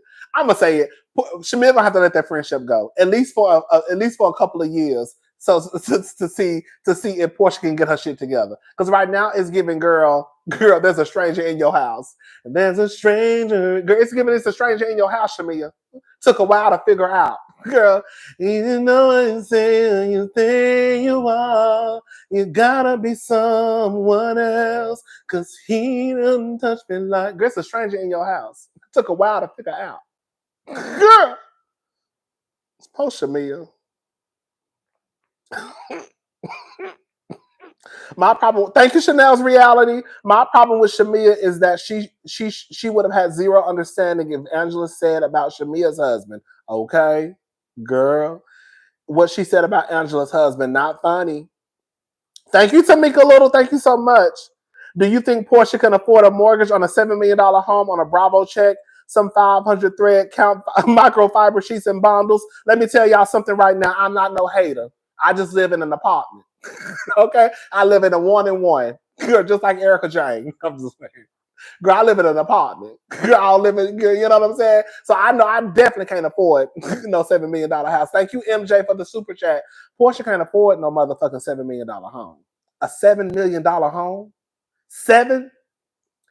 Porsha quit her jobs because she wanted to be a kept woman. Remember, Porsha quit her jobs, and in exchange, Simon was going to give her an allowance. Porsha quit. Her main source of income was the Real Housewives of Atlanta, and then her secondary income was Dish Nation. She quit her more than likely her 2 highest paying jobs.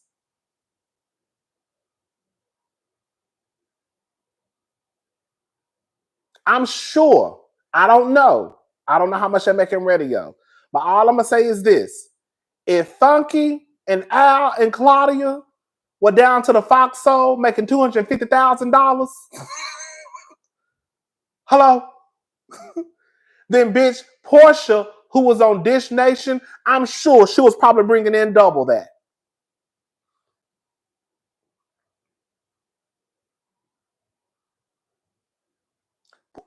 I don't know what Porsha gonna do with that house. A $7 million home?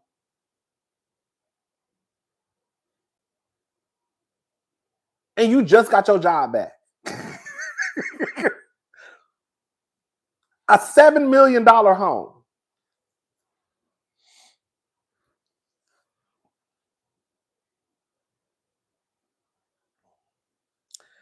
No, Porsha need to go back and tell her mama, girl. Porsha need to go back and tell her mama, girl, I need you to scoot over, because God gotta come back home. I need you to scoot over. I gotta come back home, and that's okay. Girl. But let me tell you another time when I knew Porsha was a hater. When Porsha was at Angela's, when they were at Angela's dinner, and when Shamea started playing her song, and Porsha sat there and was like, "Who is that? That's not you. That's Drew."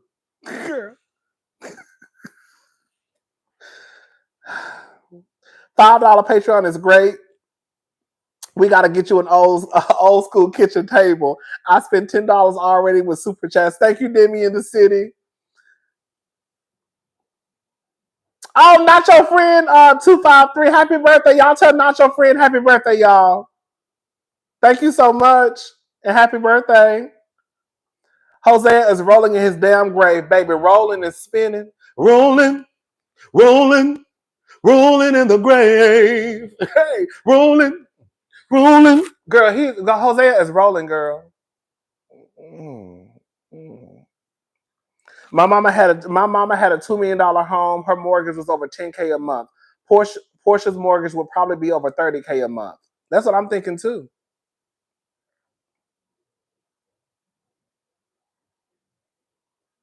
I'm thinking like that's what I was thinking 30, 40.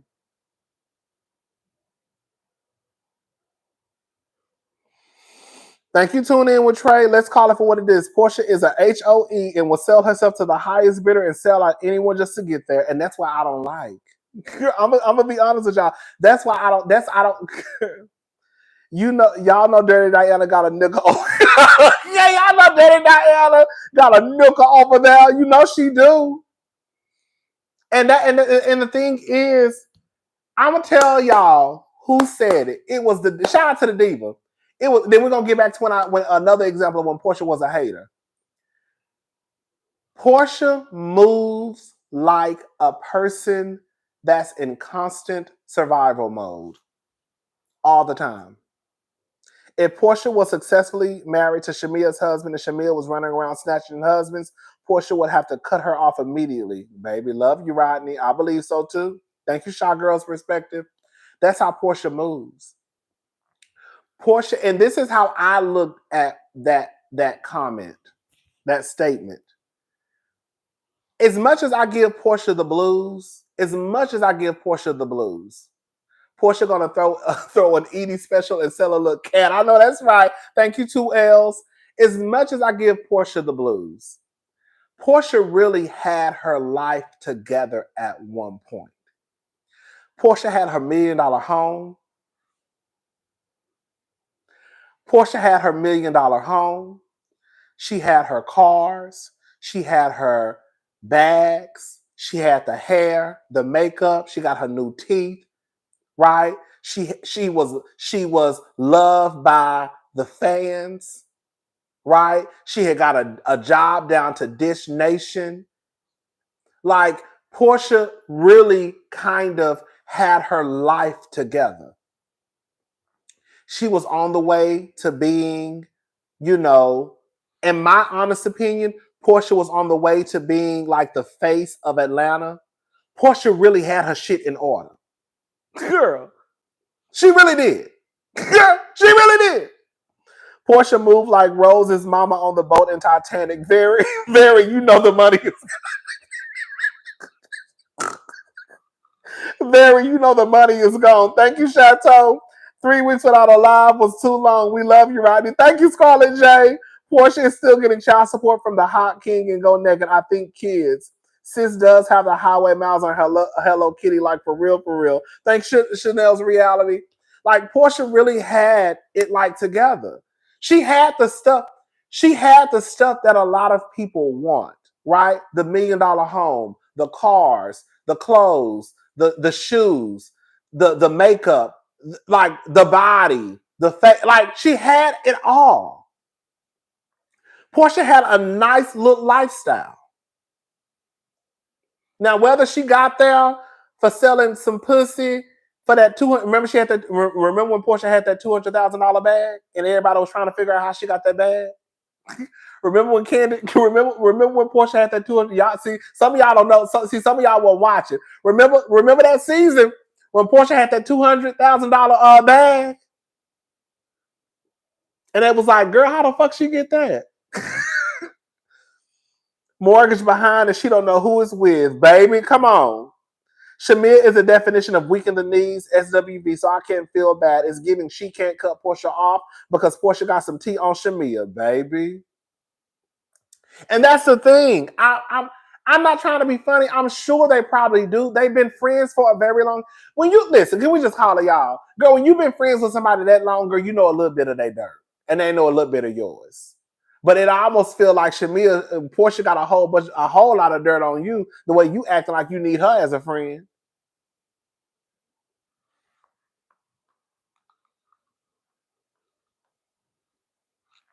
Cousin, I have tried to order Porsha bundle from France. Not a lot of choices on her website. Plus, she does not even ship her products overseas past Canada. Ooh.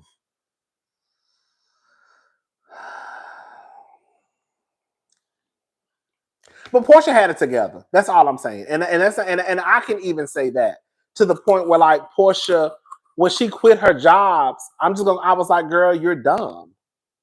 I'm sorry. I hate to sound mean, but when Porsha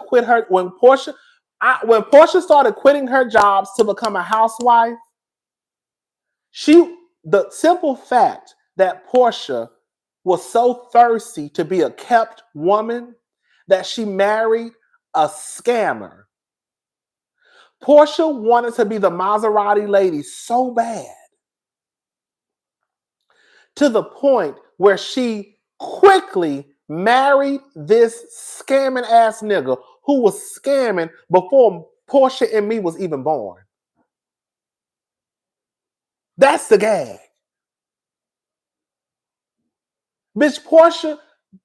Porsha married a lying ass scammer who's sitting in somebody's center right now about to be deported back to Nigeria. She quickly married Simon because she really wanted to say, I'm a kept woman. So when Porsha says shit like, oh, I wanted to be retired by the age of 40, she meant my goal was to be kept. My goal is to be a kept woman in life. Instead of Porsha, and let me say something. For some of the girls, that's going to work out for them. Some of the girls going to be kept women to the day they die. Porsha, that is not your calling in life. Porsha, your road that you should have been traveling was the road of, girl, I got my $1 million house. My daughter is good. We eating good. I can take care of my mama.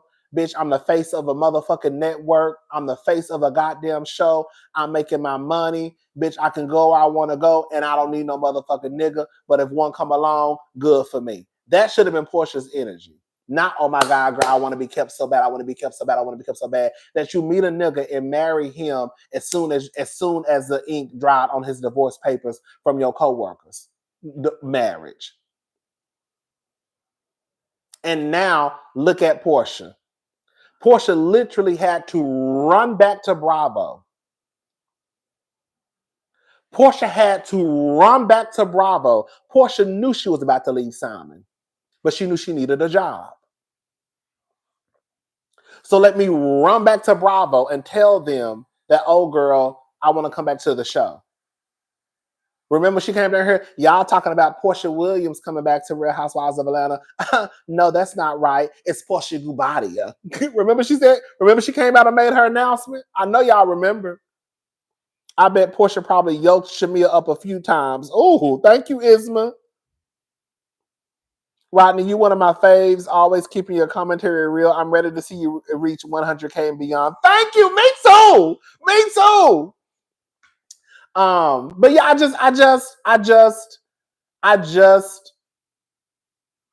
don't get, I don't, Porsha and now she had to go begging for her job back. When if Porsha would have stayed, this is the advice that we tried to give Porsha. Y'all tried to say I was hating. I be trying to help y'all girl out. This is what Porsha should have did. Let's remember Porsha is the one that filed for divorce. So how are you mad? This man is now blocking you from his things. Thank you, Resney. Blame her mama. That's how Miss Diane raised her. Oh no, Andrew Mack. Oh, dirty Diana. No. Dirty Diana. Girl, dirty Diana. Baby, listen.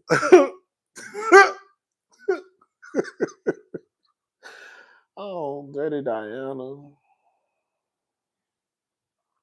Porsha had to run back and get her job back. She had to run back and get her job back. She didn't have a choice. Because she knew she was about to leave. And that's the thing. Porsha should have stayed with her job. And she should have just got dragged by Marlo and Kenya. And then Porsha could have just sailed off into the sunset, had her own spinoff show, and Porsha would have been good.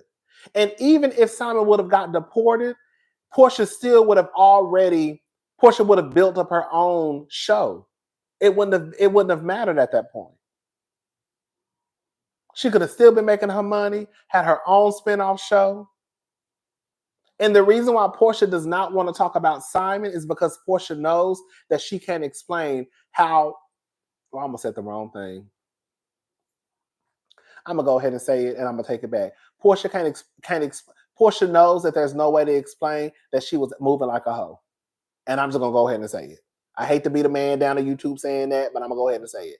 Porsha knows that she cannot explain that she was moving like a hoe. Because that's what happened. That's why Porsha don't want to talk about it, because she knows that there ain't no other way to explain it. You walked into your coworker's home, and now you're married to her husband. And now they say you talking about you going to fuck somebody else's husband. So even when Porsha went off to her spinoff show, she still couldn't talk really about, she still didn't really want to talk about her and Simon. Because she knows, girl, the way that it looks is the way that it is. Be very clear. But let me give you another example of why I know that Porsha is a hater, and Shamea needs to watch out for her. When Shamea was playing her song at that table, when Shamea was playing her song, my girl, even though Shamea get on my goddamn nerves, girl, I still felt bad for Shamea. I'm a hoe, and I even agree.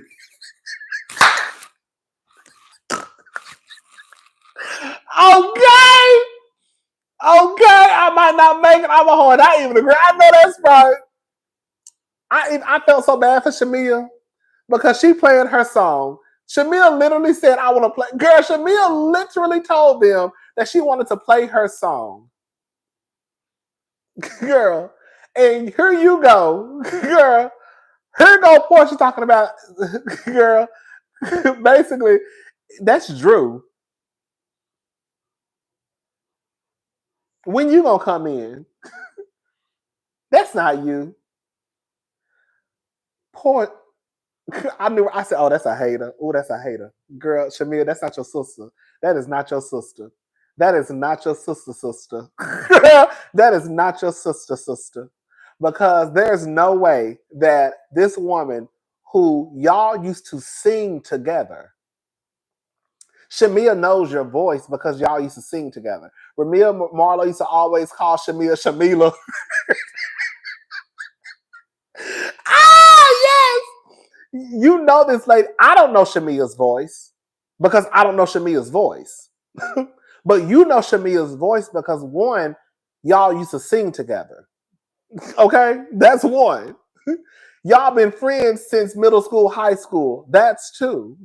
Y'all were just singing at some basketball game together. The national anthem was a Star Spangled Banner like a few years ago. Y'all don't remember singing about the basketball? Like, she knows Shamea's voice.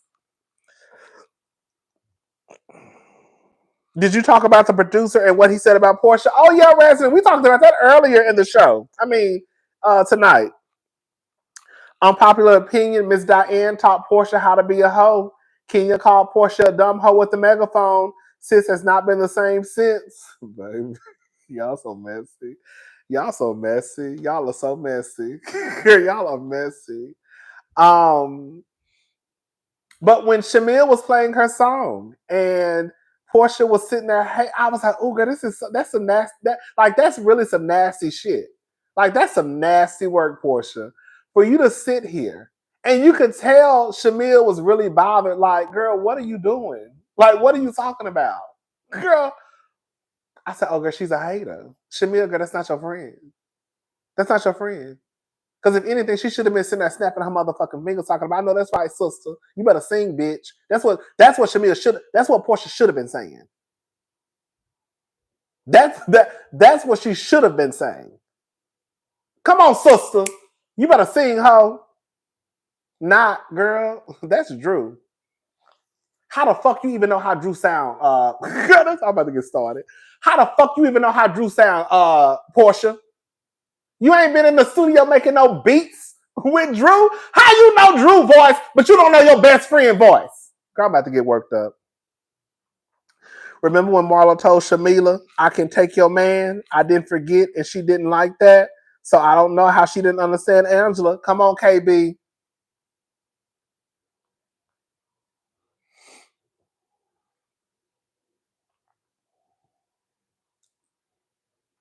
How do you know Drew's voice? And this ain't even somebody, girl. Drew ain't. Girl, can we talk? Drew ain't even got enough music out for you to know how her voice sounds. Girl, Drew just came out with her debut album just the other day. So how the fuck you know how Drew's voice sounds, but you don't know your best friend for 2 to 3 decades, and y'all was singing a national anthem, whatever the song called, girl, after God. Girl, when I tell you that's some hating ass shit, y'all gonna see Porsha for who she is. Girl, I've been telling y'all about Porsha for years now. I've been telling y'all about Porsha. That's a hater. That's a hater. She was basically trying to say Shamea can't sing, basically. The song sounds too good. That ain't your voice. I know how you sound. No, Porsha, you can't sing. Shamea can sing. Now she get on my goddamn nerve with all the singing she do. Girl, Shamea gets on my girl. That's Shamea. When I tell you every time Shamea sings, girl, it's almost sing too much. Girl, I know that sounds crazy, but I'm so tired of hearing Shamea sing on the show. Girl, if Shamea not in the confessional, I don't want to hear Shamea singing no more. But that's not the point. AOL said his next immigration hearing is 2028. Ooh.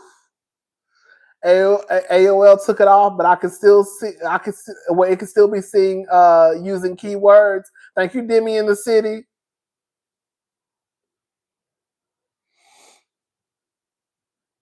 I don't remember. I don't remember. Did Candace do that much? You right, girl. Maybe Candace did. I don't remember. Girl, Shamea, like they got Shamea singing the intro to the episode now, talking about we in Nashville, girl.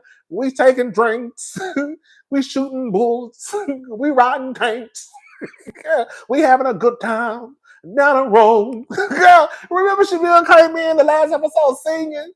I said, why do they have this lady singing? Girl, the introduction to the song, to the episode. I don't want to hear Shamea singing every time I tell them I got them TV. Girl, we in Nashville having a good time. Girl, I said, oh, girl. She was purposely trying to talk over her song so the camera and the women wouldn't be able to hear it. She was. Porsha is a hater. But I don't know. But at the end of the day, I don't know what Shamea is going to do. That's her friend. She can, the way that she decides to maneuver that relationship is completely up to her and Porsha, of course. But Shamea will be a fool to continue to think that Porsha Williams is her friend, because that lady is not your friend. Girl, if anything, girl, she's your biggest op.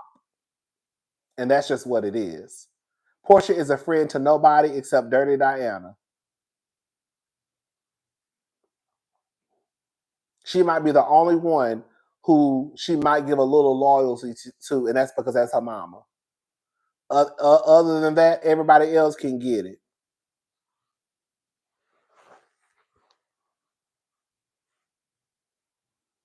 Shamea gonna learn. She gonna learn.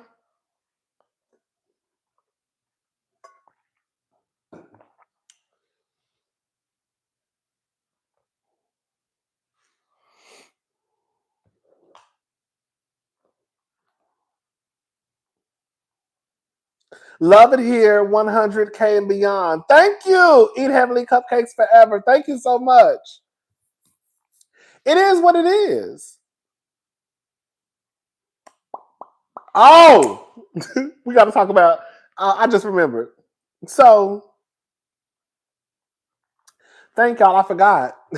We got to talk about Charles and Angela quickly, okay? I forgot I put them in the thumbnail.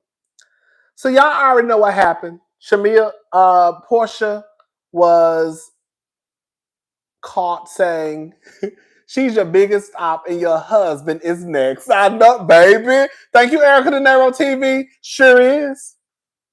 Because if y'all think that, let me shut up. So Shamia was in the comment section the other day, and they were basically talking about Shamia refuses to condemn Porsha for saying she sleep with Angela Oakley's husband, despite being a married woman. It ain't my fight. So Shamia got in the comment section, and this is what she had to say. Damned if I do, damned if I don't.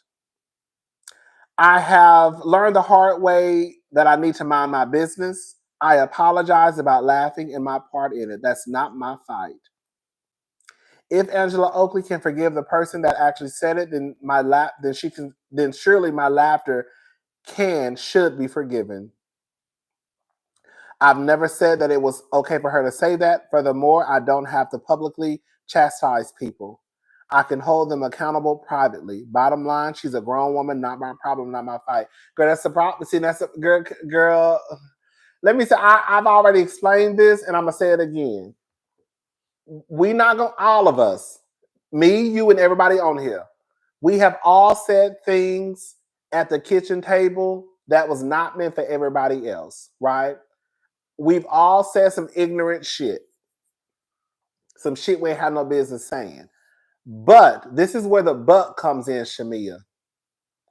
All Shamia had to say was, girl, we were out drinking, kikiing and laughing. Porsha said some shit she ain't had no business saying. I told her that she shouldn't have said that and that it bothered you that she said that. You see what I'm saying? Just because Shamia's trying to make it seem as though, and Porsha are trying to make it seem as though just because it was a kiki session, just because it was kitchen table talk, that once the people found out, the thing is, Shamia, the people found out about the conversation being held at the kitchen table. So now Angela found out about the conversation that was being held at the kitchen table. Now it needs to be acknowledged. You see does that make sense what I'm saying? If nobody had known about it, it wouldn't be that big of a deal because nobody would have known about it. But the thing is, we found out what was said. And we also found out that all y'all sat around and laughed about it. So now you gonna have to hold yourself accountable too. Does that make sense? You can have kitchen table talk and still say some ignorant shit. That's why it's called kitchen table talk, because it's usually shit that you're really not supposed to say.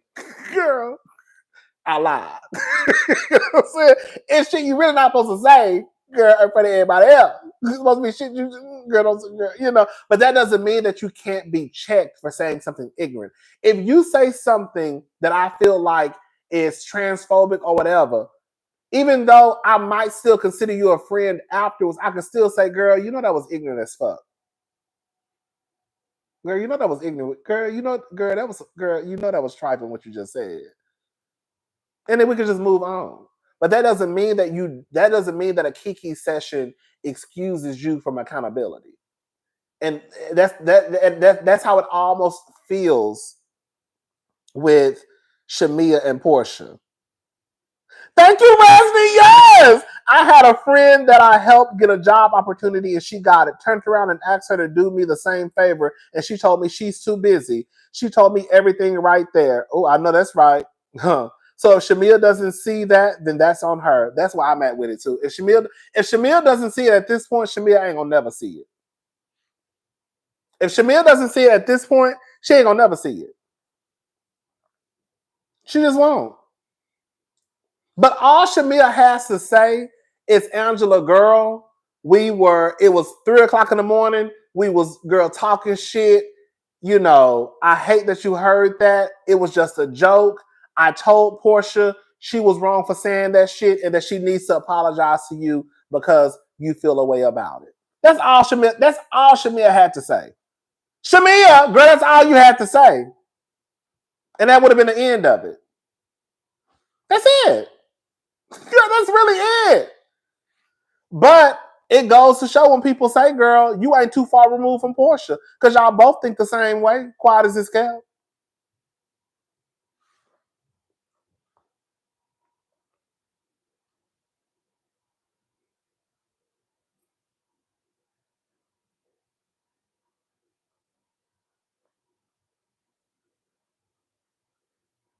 Thank you, Hiru. Thank you so much. Thank you.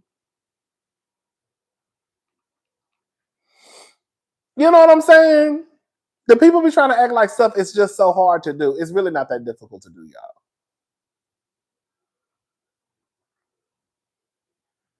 Shamea, she'll learn eventually, girl. But she probably not. That's a friend, but you're not gonna keep treating me like that. You're not gonna treat me like that, not me.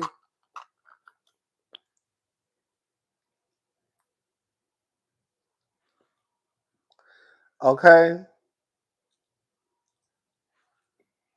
I do think that even though Shamea, we're gonna be on your ass Sunday. Shamea, we on your ass Sunday.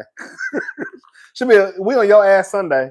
As soon as I see that clip, well, I've already watched the clip. I try not to watch the clips, but I wanted to watch. But I was like, I'm gonna watch this one. I've already watched a small clip that they've already released. Alexia play "Don't Mess with My Man" by Nivea for prune juice, please. I know that's right. Thank you, A. Shamea, we're gonna be on your ass Sunday. Best believe. Because I already saw a clip and I already don't like the direction that it's going. Shamea, you a hypocrite, girl. That's what it sounds like. Because your whole energy done changed from Drew working with Porsha to now Ralph coming to you for advice or something about a podcast. What the fuck girl, girls. I was about to get stuck. Can you host a reunion instead of Andy? Nah, they won't like me because I'm asking the questions that I want to ask. Bitch, I'm asking the shit that the people, girl, the shit that you don't want to talk about is the shit that we gonna ask. That's how interviews should go. I'm sorry. Interviews should go. The shit that they don't want to talk about is the shit that we gonna talk about. Because that's the shit that people want to know. Hello? One thing I appreciate, now, I'm acting like I do interviews. Bitch, I done did one interview.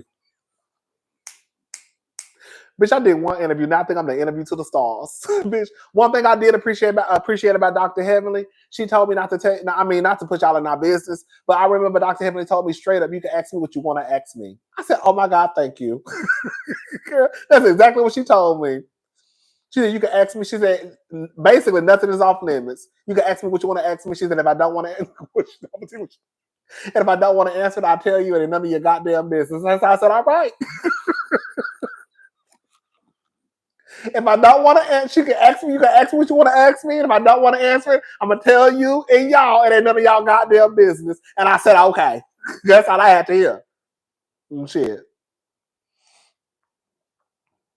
Do you think Shamea stays friends with her because she doesn't want Porsha to spray her tea?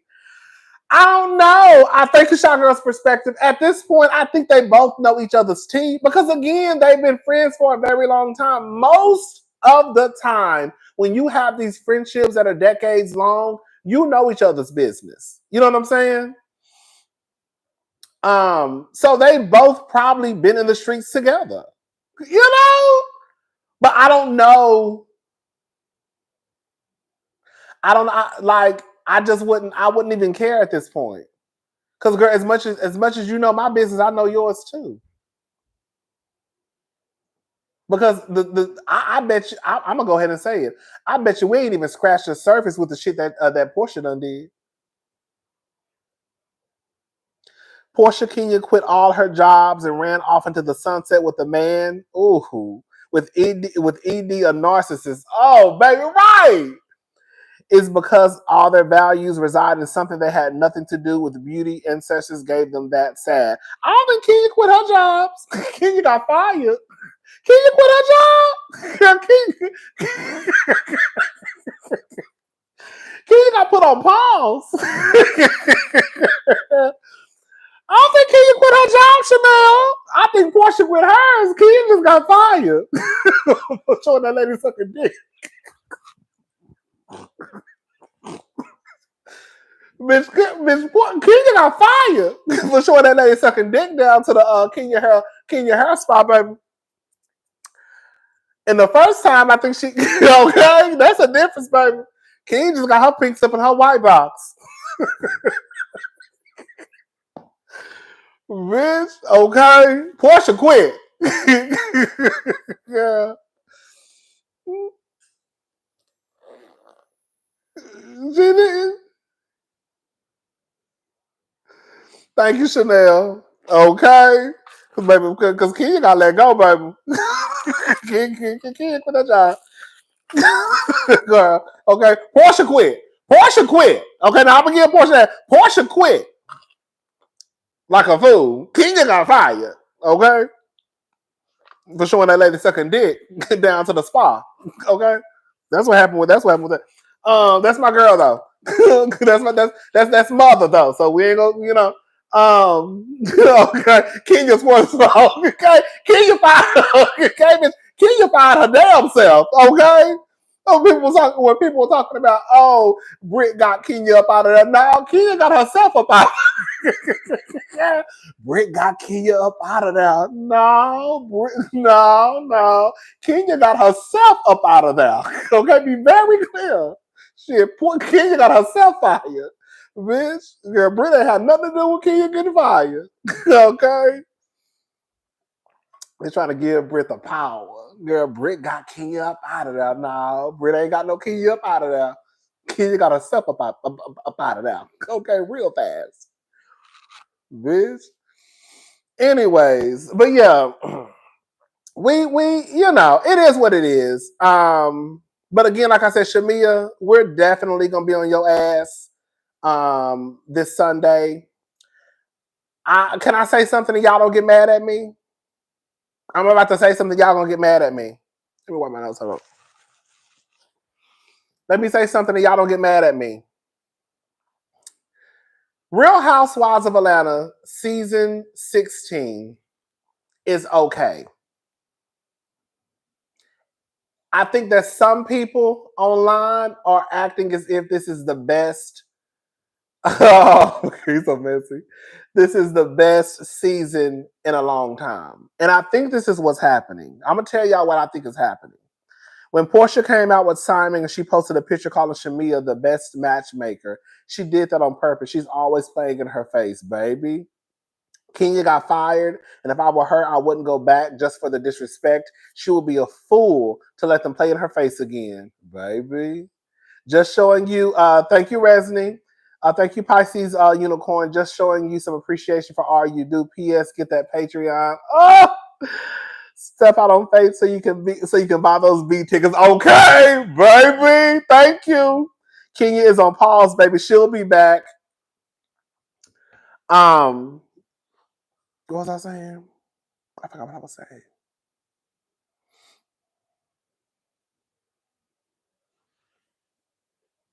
What was I saying? I forgot what I was saying, y'all. What was I saying? I forgot. Oh, season 16. This is what I think is happening. And this is no shade.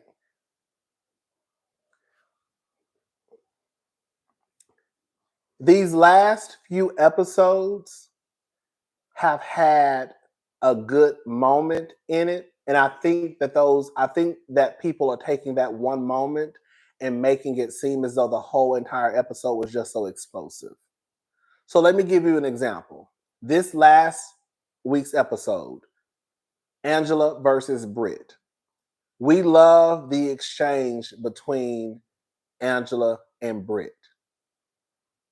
But in my honest opinion, the rest of the episode kind of felt like I've only been really watching the last two episodes like one time. I watched some of the clips online, but y'all know at one point, like I can watch an episode 3 or 4 times before I even come down here and do a review. These last 2 weeks, I think I've been watching. I know this week I watched it one time. Last week I watched it one time. I can't remember. But I think what's happening is people are seeing like this one thing happen in the episode, and then people are down to the internet like, oh my God, the episode is so good. No, it was one moment in an hour episode. Like, maybe because I'm still kind of on a high from Real Housewives of Salt Lake City. When you watch Real Housewives of Salt Lake City, it would be an episode full of moments. It just wasn't this one moment in the episode, and then people cling on to that moment and they act as if the entire episode is just so fantastic. No. Salt Lake City, bitch, we was getting one-liners and scene after scene after scene, girl, damn near the entire episode. Hello? Does that make sense what I'm saying?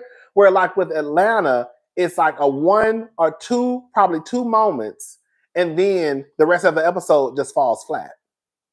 Because you have to realize, girl, nobody's even talking about what happened prior to Angela and Britt getting into it. And that was 40 minutes before.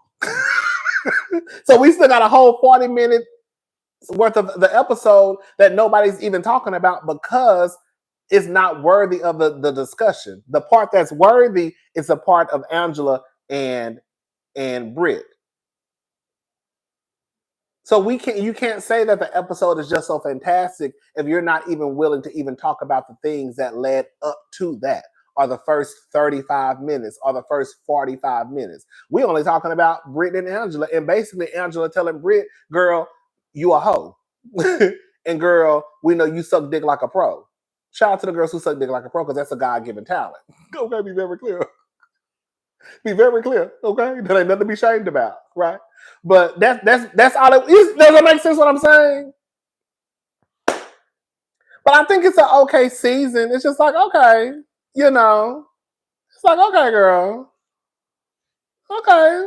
I'm not giving it all of what some other people are giving it, because again, I see what's going on. It's that 1 or 2 things that happen in the episode, and then people cling on to that, and then they swear up and down the entire episode was everything. Girl, the entire episode ain't everything, child. We're enjoying Angela wrapping the girls up. But outside of that, girl, you know what I'm saying? Outside of people going up for Angela, nobody. Y'all ain't really talking about Drew. Y'all ain't really talking about Shamea.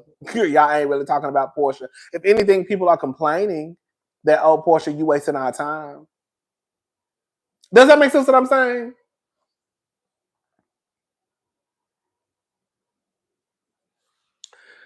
But anyways, so yeah.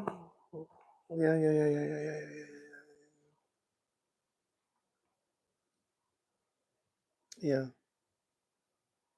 What is Cynthia doing on there? Nothing. A girl trying to get her bills paid. I ain't mad at her, but Cynthia don't need to be on season 16. Cynthia is I think I heard Cynthia is a very nice lady in real life, but Cynthia's friend role is not giving what it needs to give. To me, it's not. To me, it's not. It's just giving like, oh, I guess, like I guess, girl.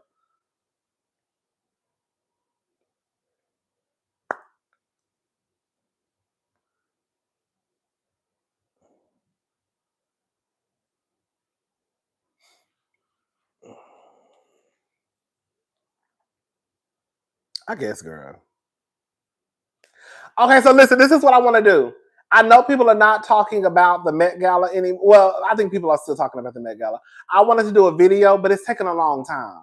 Oh, girl, it's because I'm trying to get, girl, that's the only thing. If I put, it's going to be a pre-record, but girl, y'all going to watch it?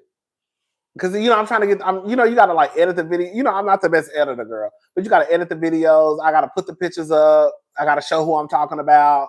Girl, it's taking forever. I'm trying to get the pictures that I like, the ones I don't. I'm trying to, you know, so I'm going to try to have it up tomorrow, basically. If you watch, you watch. If you don't, you don't. I don't care. Because I'm going to still put it up anyways. Because I want to talk about it. Because, girl, when I tell you, some of the girls look like some fools. Some of the girls turned it all the way out. Baby, y'all know they said, girl, I'm about to work some of the girls out, though. Definitely. Girl, I'm wearing a few of the girls out. I had my faves. I had the girls who I absolutely went up for. Then I had the girls who just kind of like, But I'm trying to keep it to. That's the thing. There's so many, and that's why I'm trying to say I'm trying to narrow it down because I'm not talking about everybody because it's too much. Like it's too much. Like it's too much. That's because I think sometimes I get overwhelmed. When I think, like, I was like, girl, you're doing too much. Don't even do it that way. I have to talk myself through stuff. I have to talk myself through stuff sometimes. So I was like, okay, girl, if you do it that way, it's not going to work that way because it's too much. It's too many people. So if you try to talk about everybody, it's going to be a mess. So I'm probably going to do like my top 10. And then I'm going to do like I'm going to do like my top 10 favorites. And then I'll probably do the people who I thought just looked a mess. And then like okay. But I can't do, at first I was trying to do like, girl, I'm going to try to do like 30, 40 people. I was like, bitch, it's so many people that be at the Met Gala. People that be popping up that I don't even know. Be at the Met Gala.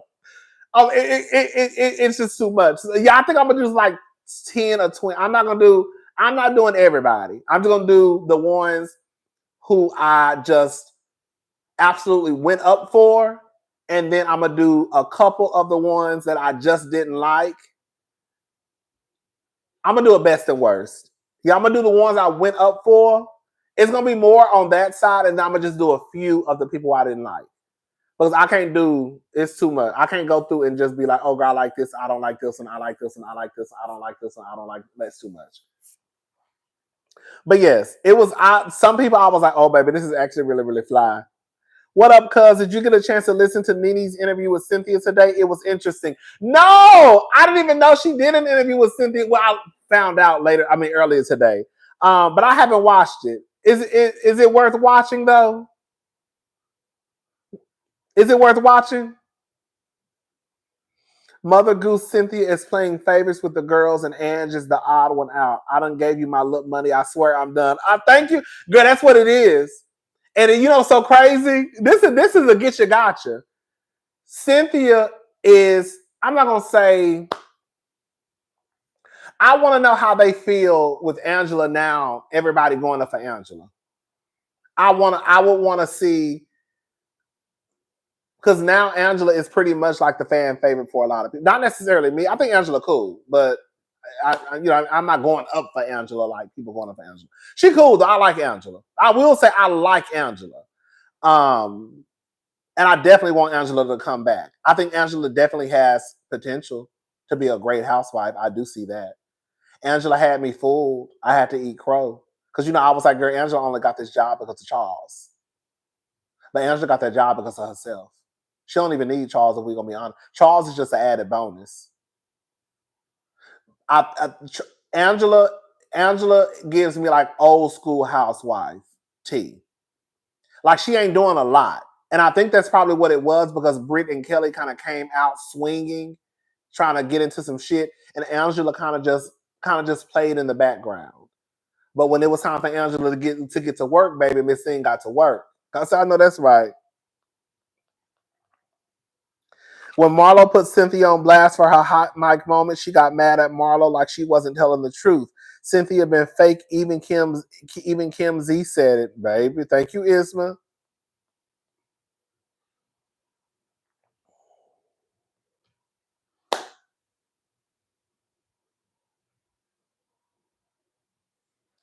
I could see them trying to. That's the only thing, because Angela is definitely coming. If they come back next season, Angela definitely is coming back. I could see them trying to get some Angela shit going, because Angela's the favorite, and I know they probably feel a way, because when you log online, everybody is talking about Angela. That's what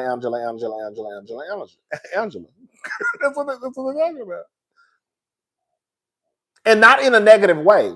Like when you see, like people talking, let me tell you the difference. People are talking about Porsha, but people dragging Porsha. People talking about Angela, but people love Angela. That's the difference. I missed the Angela segment, but she better not let up. Tally count of married men. Okay. Tally count of the revolving door she alleged to be with is 5 so far. Baby. Angela should get first share. But I don't really care about the seating arrangements, girl. I'm just gonna be honest. Once they started putting Marlo and Sheree beside Andy, once they started putting Giselle every season beside Andy, it's kind of like, girl, what are we doing? Like the seating to me doesn't even really mean what it used to mean. Like before, it was really that seat that meant like you were the girl of the season. Girl, when they put Marlo in that, when they put Drew in the seat, I was like, Drew. Drew? Like it's like the seats don't even really like Drew. Can they put Drew? Can they put Drew in the seat? Marlo? How y'all give a Marlo? Sheree? Girl, Giselle. You know what I'm saying? Like it don't really mean like it's kind of like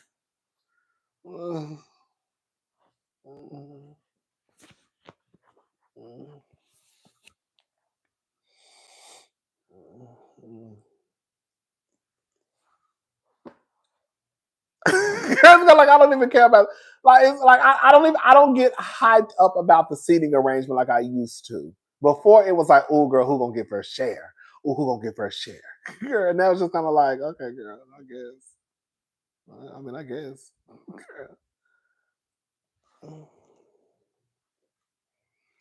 Anyways, y'all, that's it.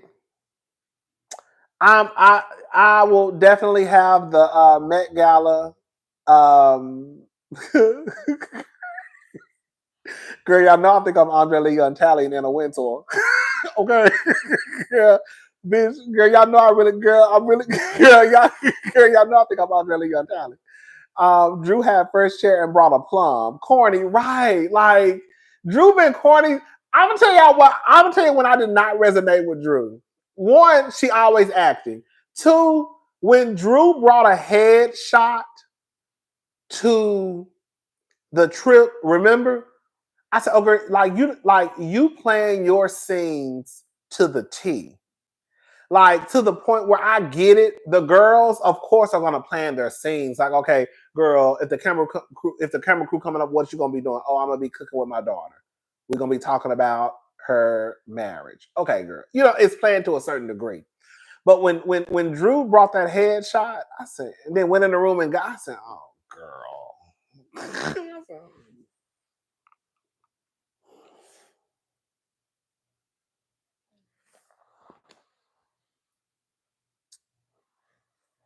It's okay, girl.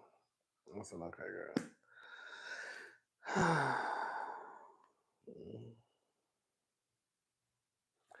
The interview was cute. It was a kiki, but I was at work while listening to it, so I couldn't get all the way into it. Okay, thank you. I might check it out. Let's talk about the husbands. Did you see Tasha K interview with Bang Bang Brit? Oh.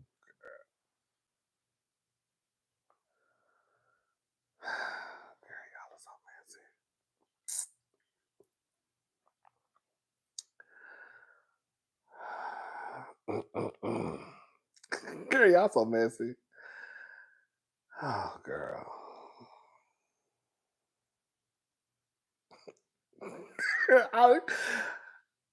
Let's talk about the husbands. Did you see Tasha K interview with Bang Bang Brit's former friend who said her husband attends LMNOP sex parties? Girl.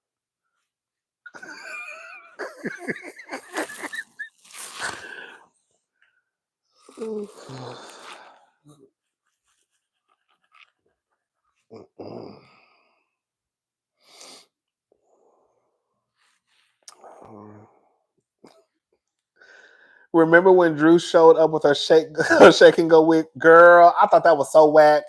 Remember when Drew showed up with her shake and go wig for Christmas exchange and everybody else was giving Gucci and Tiffany and real gifts? I can't. That's what I'm saying, Drew. Like, girl, I would have been pissed too. Girl, y'all already got the reputation of being poor, not like Potomac, but girl, here you come with this dusty ass shake and go wig. Girl, what? Candy was pissed. Remember Candy was pissed. Candy was pissed, bitch.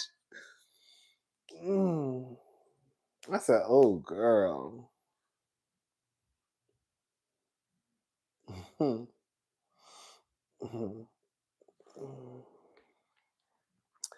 How your hubby possibly one of the girls and you can't read. Y'all are so messy. One thing, baby, y'all are messy as hell. Y'all are messy as hell. Girl, messy.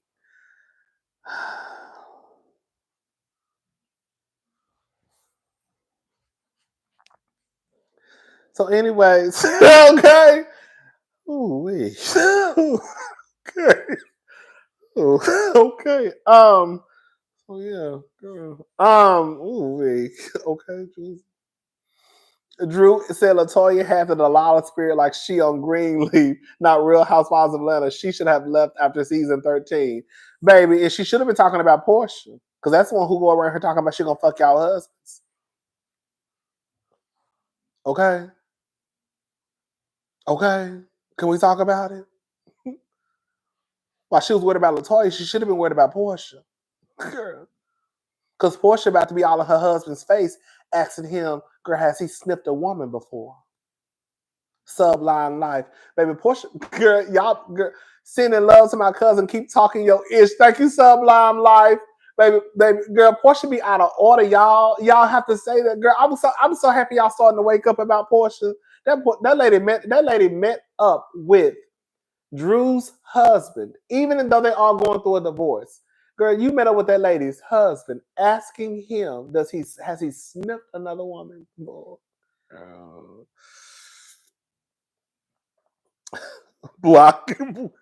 Bukaki better keep mute before the former friend come out with his own poster board. Baby, hello. My last super chat, this eating into my Del Frisco's money. Ooh, Del Frisco sounds so good. I haven't been in years. Chick-fil-A charging $11 for chicken minis is disrespectful. It's their pleasure, though. Girl, $11. Girl, where you live? Girl, where you live? You must live in New York. Okay? You must live in California. Girl, everybody charging. Girl, the price of stuff is going up. We all gonna be like Brit Edie, girl. Girl, starting OnlyFans, girl, sucking dick. Okay? Just trying to get the bills paid, huh? We talking about Brit Edie, but girl, everybody gonna be doing it in a little bit. Girl, throwing ass in a circle, girl, sucking dick, eating ass, girl. Girl, everybody gonna have a mask on. Girl, we gotta get the bills paid, baby. Shout out to Brit Edie. Brit said, girl, work ain't honest, but it pays the bills, baby. Oh, wait. Girl, you in Houston? Girl. The Chick-fil-A minis are $11? Okay. They ain't gonna lie, Angela was tearing Brit ass. So when she told that lady girl, you got stretch marks around your mouth. Girl, can I say something? Can I say? Oh, I'm about to say something. It's gonna sound like I am trying to be dismissive of. Girl, I'm gonna go ahead and say it, and I'm gonna be done with it. Girl, don't nobody give a fuck about what Kenya did no more. Girl, bring Kenya back. We kind of gagged at first, but we don't give a fuck. Even Angela don't, because Angela took exactly what Kenya did and threw it in Brit's face. Y'all see that's what she did. Girl, be very clear. Girl, Angela said what she said because, girl, she got the information from Kenya Summermore. Once Kenya let the girls know that they got pictures of Brit sucking dick, girl, that's all Angela had to use. Angela used that information she got from Kenya to throw it in Brit's face. They don't care. They do not care what Kenya did. Girl, they did at first, but they don't know more. Okay? They gagged. I think we all gagged, right? But now they just like, girl, we don't give a fuck, girl. Bitch, you a hoe. Bitch, what she said? She said, girl, that's a lie. I just told a whole lie. She ain't even call her no hoe. Because she said, you're a whore. Bitch. She said, Brit, you're a girl. Matter of fact, I know what she said. She said, Brit. Girl, she called her by her name. She said, Brit, you're a whore. Girl, she had all those smiles on your mouth. I said, oh, baby, she was turning her ass. Right. It was fake outrage. That's all I'm saying. And it's not, let me be very clear. It's not the same. It is not the same. Let me say it again. It is not the same. It is not the same. It is not the same. However, Angela is using what Kenya did at the Kenya Moore hair spa in her war with Britney. As soon as she found out that Kenya girl has not found out, when she saw that she had a little dirt, girl, she politely got that dirt and just put it in her bra.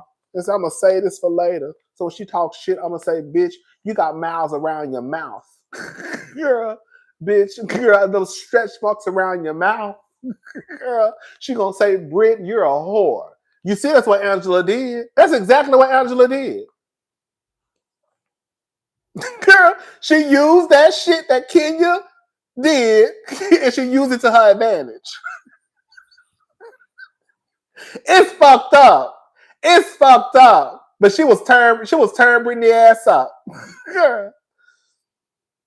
Bangkok, aka Pistol Girl Pump, needs to get a pink slip and white box for her panties and camcorder. I know that's right. I don't think she's coming back next season. She should have went to Bad Girls Club, girl bag, okay? Because she really should have went to Basketball Wives. I think Brit would have. I'm gonna be honest with y'all. I ain't got no issues with Brit, but I think Brit would have been. I think Brit would have low key been one of the girls if she was on Basketball Wives. This is just not her crowd. Girl, we just not her crowd. We not her crowd. Like, girl, we gotta know what a girl. We gotta place the girls where they need to be placed for them to be successful. Girl, in order for you to be successful in life, you have to be placed. We have to set you up for success. They didn't set Brit up for success. She should have automatically been a basketball wife. I think that if Brit would have been in the basketball world with Evelyn, Jennifer, the other girls, Ming Lee, I really think that people wouldn't have cared about the stunt that Brit is pulling. Girl, I'm quiet as this. Now this is about. Now I'm about to say it. Jennifer really could be on Real Housewives of Atlanta, even though she got that scammer. But girl, at this point, that's what I'm saying. Hello, Jennifer really could be. Jennifer has the attitude, like she's demure in a way, girl. Like she carries herself like a Real Housewife of Atlanta. If that makes sense. Like Jennifer Williams. You know what? They need to switch out the girls. It just came to my head. They need to switch out Brit for Jennifer and Jennifer for Brit. Jennifer needs to come to Real Housewives of Atlanta, and Brit needs to go to Basketball Wives. I'm telling you, Brit would fit in good with the girls on Atlanta. She really would, and Brit would fit in good with the Basketball Wives. They need to switch the girls out. If Brit was on Basketball Wives, I think the girls would low key be okay with Brit. If Jen was on Atlanta, I think Jen would fit in with Porsha, Shamea. I'm gonna go ahead and say it because just in case if the bitch come back next season, if Mia, Shamea, Porsha, Jennifer, Angela, Kelly, Jennifer would fit in with those girls. She would. I could see it. I really could. can see it.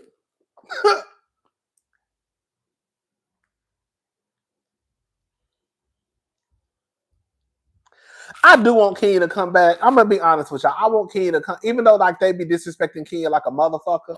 But I do want Kenya to come back because I just want Kenya to get her money up. You know, Kenya already told us, girl, she done went through Brooklyn's money. Girl. Porsha has way too many allies on this season. Angela out here by herself. Angela is on the tree by herself. We're gonna have to come together and read these 304s and the reviews to help. Angela is out by herself, but they don't know that this is a get you gotcha, right? Angela is gonna win because Angela is loved by the viewers.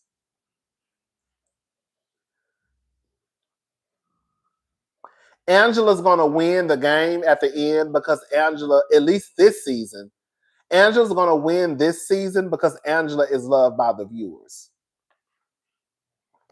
Watch. So whatever they try to pull with Angela for the rest of the season is not gonna work because unless Angela just has a major misstep on the show and people just start to dislike her, you know, girl, you know the shit like that can happen overnight. But Angela is gonna be. I think Angela will eventually be okay. But yeah, I want Kenya to come back just because I want my girl to get her money up. And then this is what I want for Kenya, girl. Because even though Kenya don't fit in with the group, girl, Kenya can come back for like 2 seasons, 3 seasons, get her money together, and then she can leave. Girl, I just need her to recoup some of that $400,000.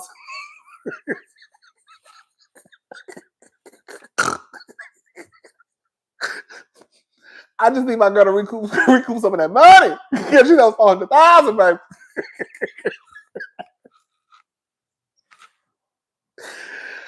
Girl, she said she had to go to Brooklyn's. She had to go to Brooklyn's piggy bank, baby. I just want my girl to go. Jennifer and Tammy mad about the food stamps, baby. Thank you, Isma. So I just want Kenya to come back for like 2 or 3 more seasons, and then Kenya really could leave. And I'm gonna be honest with y'all because at some point, girl, the girl's gotta leave. Kenya can't be on her forever. And then I'm gonna be for real. I'm not gonna give her too much, just quite yet. But Angela, they could let Kenya come back, and then like Kenya can eventually leave and go off and do her own thing, girl. Because Kenya gonna have to leave Housewives one day. It's just what it is. Let her come back for like 3 seasons. Let her get her money back. You know what I'm saying? Because I don't know what's going on with the salon. I don't know.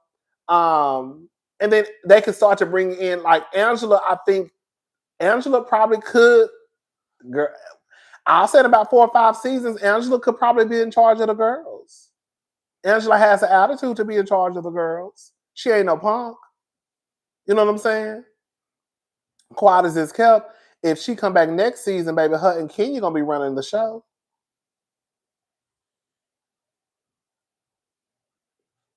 That's the real tea. If Angela comes back next season, if Kenya is invited back, girl, her and Kenya gonna be last I heard she was a shampoo girl. Oh, girl. Her and Kenya gonna be running the show. But I do want Kenya to come back because I just want Kenya to come back because I just want her to the RHOA get renewed. Girl, I don't. That's the gag. I don't even know. I can see RHOA being put on pause. They need to go back. They need to hire women who are going to tell their real life. I'm going to say it and I'm going to take it back. Shout out to Dr. Heavenly. Girl, y'all give y'all employees almost too much power. I know I shouldn't say that. They give those women too much power from Kyle Richards on down. Y'all not gonna keep coming up in this motherfucker and we shelling out, girl, $1-2 million to y'all, and y'all don't want to tell y'all business. That's the whole point of the show. Cause I let your ass go, and I can go get another bitch and pay her 1/3 of what I'm paying you. Please don't ever get it twisted. It's a girl out there right now who would give her right arm to be on Real Housewives of Atlanta. It's a girl out there who would give her left arm, girl, to be on Real Housewives of Beverly Hills. The girls want to be on Housewives, believe it or not. I'll cut your pay in half and go get this bitch, girl, $500,000. and she'll take it. So y'all want to come in here playing these games in my motherfucking... That's why I come be the boss. Girl, y'all want to keep playing. Girl, I'm not going to just give y'all money for free. Because at this point, that's what y'all are doing. Y'all just giving the girls money for free. Like, I'm going to be honest. I kind of rolled my eyes. I'm going to tell y'all, I rolled my eyes. Now, I don't know if this is going to make the show, but I rolled my eyes when I saw a clip of... Well, not a clip. It was a picture. It was Giselle. It was Ashley. And it was Karen's best friend and somebody else. They all met up. I guess they're shooting. It was Karen's birthday the other day. And so I guess they met up. Like, that's what I'm saying. Like, y'all, I'm about to say something. Girl, y'all can't. This is your season to show that y'all can do it without even mentioning Karen. And the fact that they say that there was a clip, a picture. I saw the picture. I didn't see the clip. It was a picture of Giselle, Ashley. They say it was Karen's best friend, and it was another person in the picture. And they said they were shooting a scene. It was Karen's birthday. Girl, why are y'all shooting a scene with Karen's best friend? Oh, Kay. It was Kay. Yes. It was Kiana. Yes. Yes, that's who it was. It was Kiana. They said that, but the people said it was Karen's best friend. They say she's well known in the DMV area. I don't know who she is, but they say she's well known. And then it was Giselle and Ashley. And they say that they were meeting up because it was Karen's birthday. Girl, why are y'all meeting up on Karen's birthday? Like, what the fuck? Girl, why are y'all meeting up on Karen's birthday and Karen is in jail? Girl, like...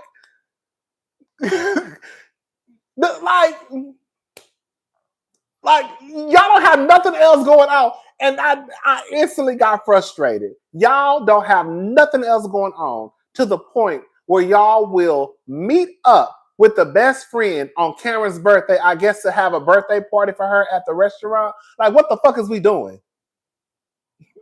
You're like, everybody know what Karen is at. Y'all ain't even got to mention Karen next season. It would be different if we didn't know and Karen just up and disappeared and we'd be like, girl, what the fuck is Karen Hugo at?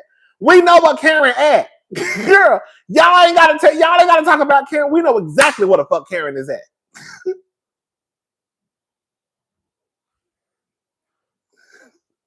Girl. I was like, y'all don't have nothing to talk about.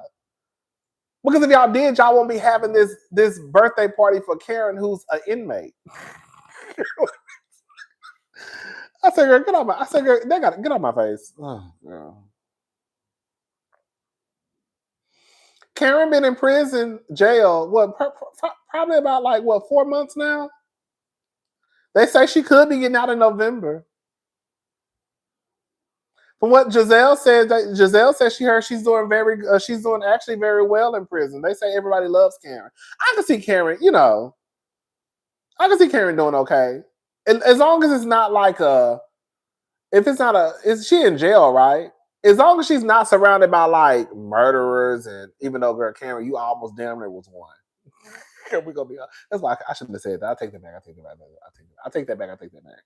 I'm just saying, Karen been ripping and running these motherfucking streets, girl, for years. Girl, knocking pictures off the wall, girl, running into trees, getting DUIs. She damn near was one. God had another. Thank God. What's up, Marjan? But yeah, shout out to Karen. We ain't gonna leave Karen alone. But anyways, so yeah, Karen, I don't know. I don't know what's going on with Atlanta. Atlanta is cool. A Potomac girl, whatever. I don't know if Candace coming back. I haven't heard anybody say anything or mention her down to the show. I haven't seen anything leak. I don't know. Candace isn't coming back. Okay. I could probably see her not coming back, honestly. Because at this point, I think that somebody would have saw something. The only thing that keeps showing is, the only thing that I've seen is Ashley and Giselle again. So basically, Giselle and Ashley are the new Giselle and Robin, basically. That's what I'm getting from it. Because the last two things, the only two things that I've seen leak is a scene with Ashley, Giselle, Stacy, and I think it was Stacy's best friend. And they said it was a G&E event. And then the next thing I saw was a picture with Ashley, Giselle, Kay, and then what's her name's best friend. So basically, it looks as though Ashley and Giselle. I guess, girl. I don't know.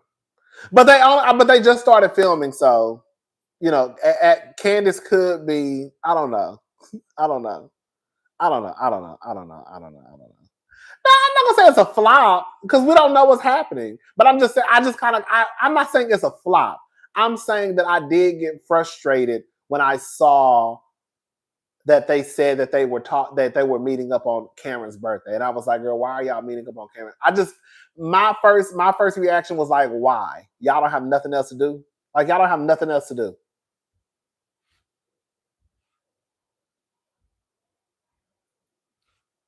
Y'all don't have nothing else to do?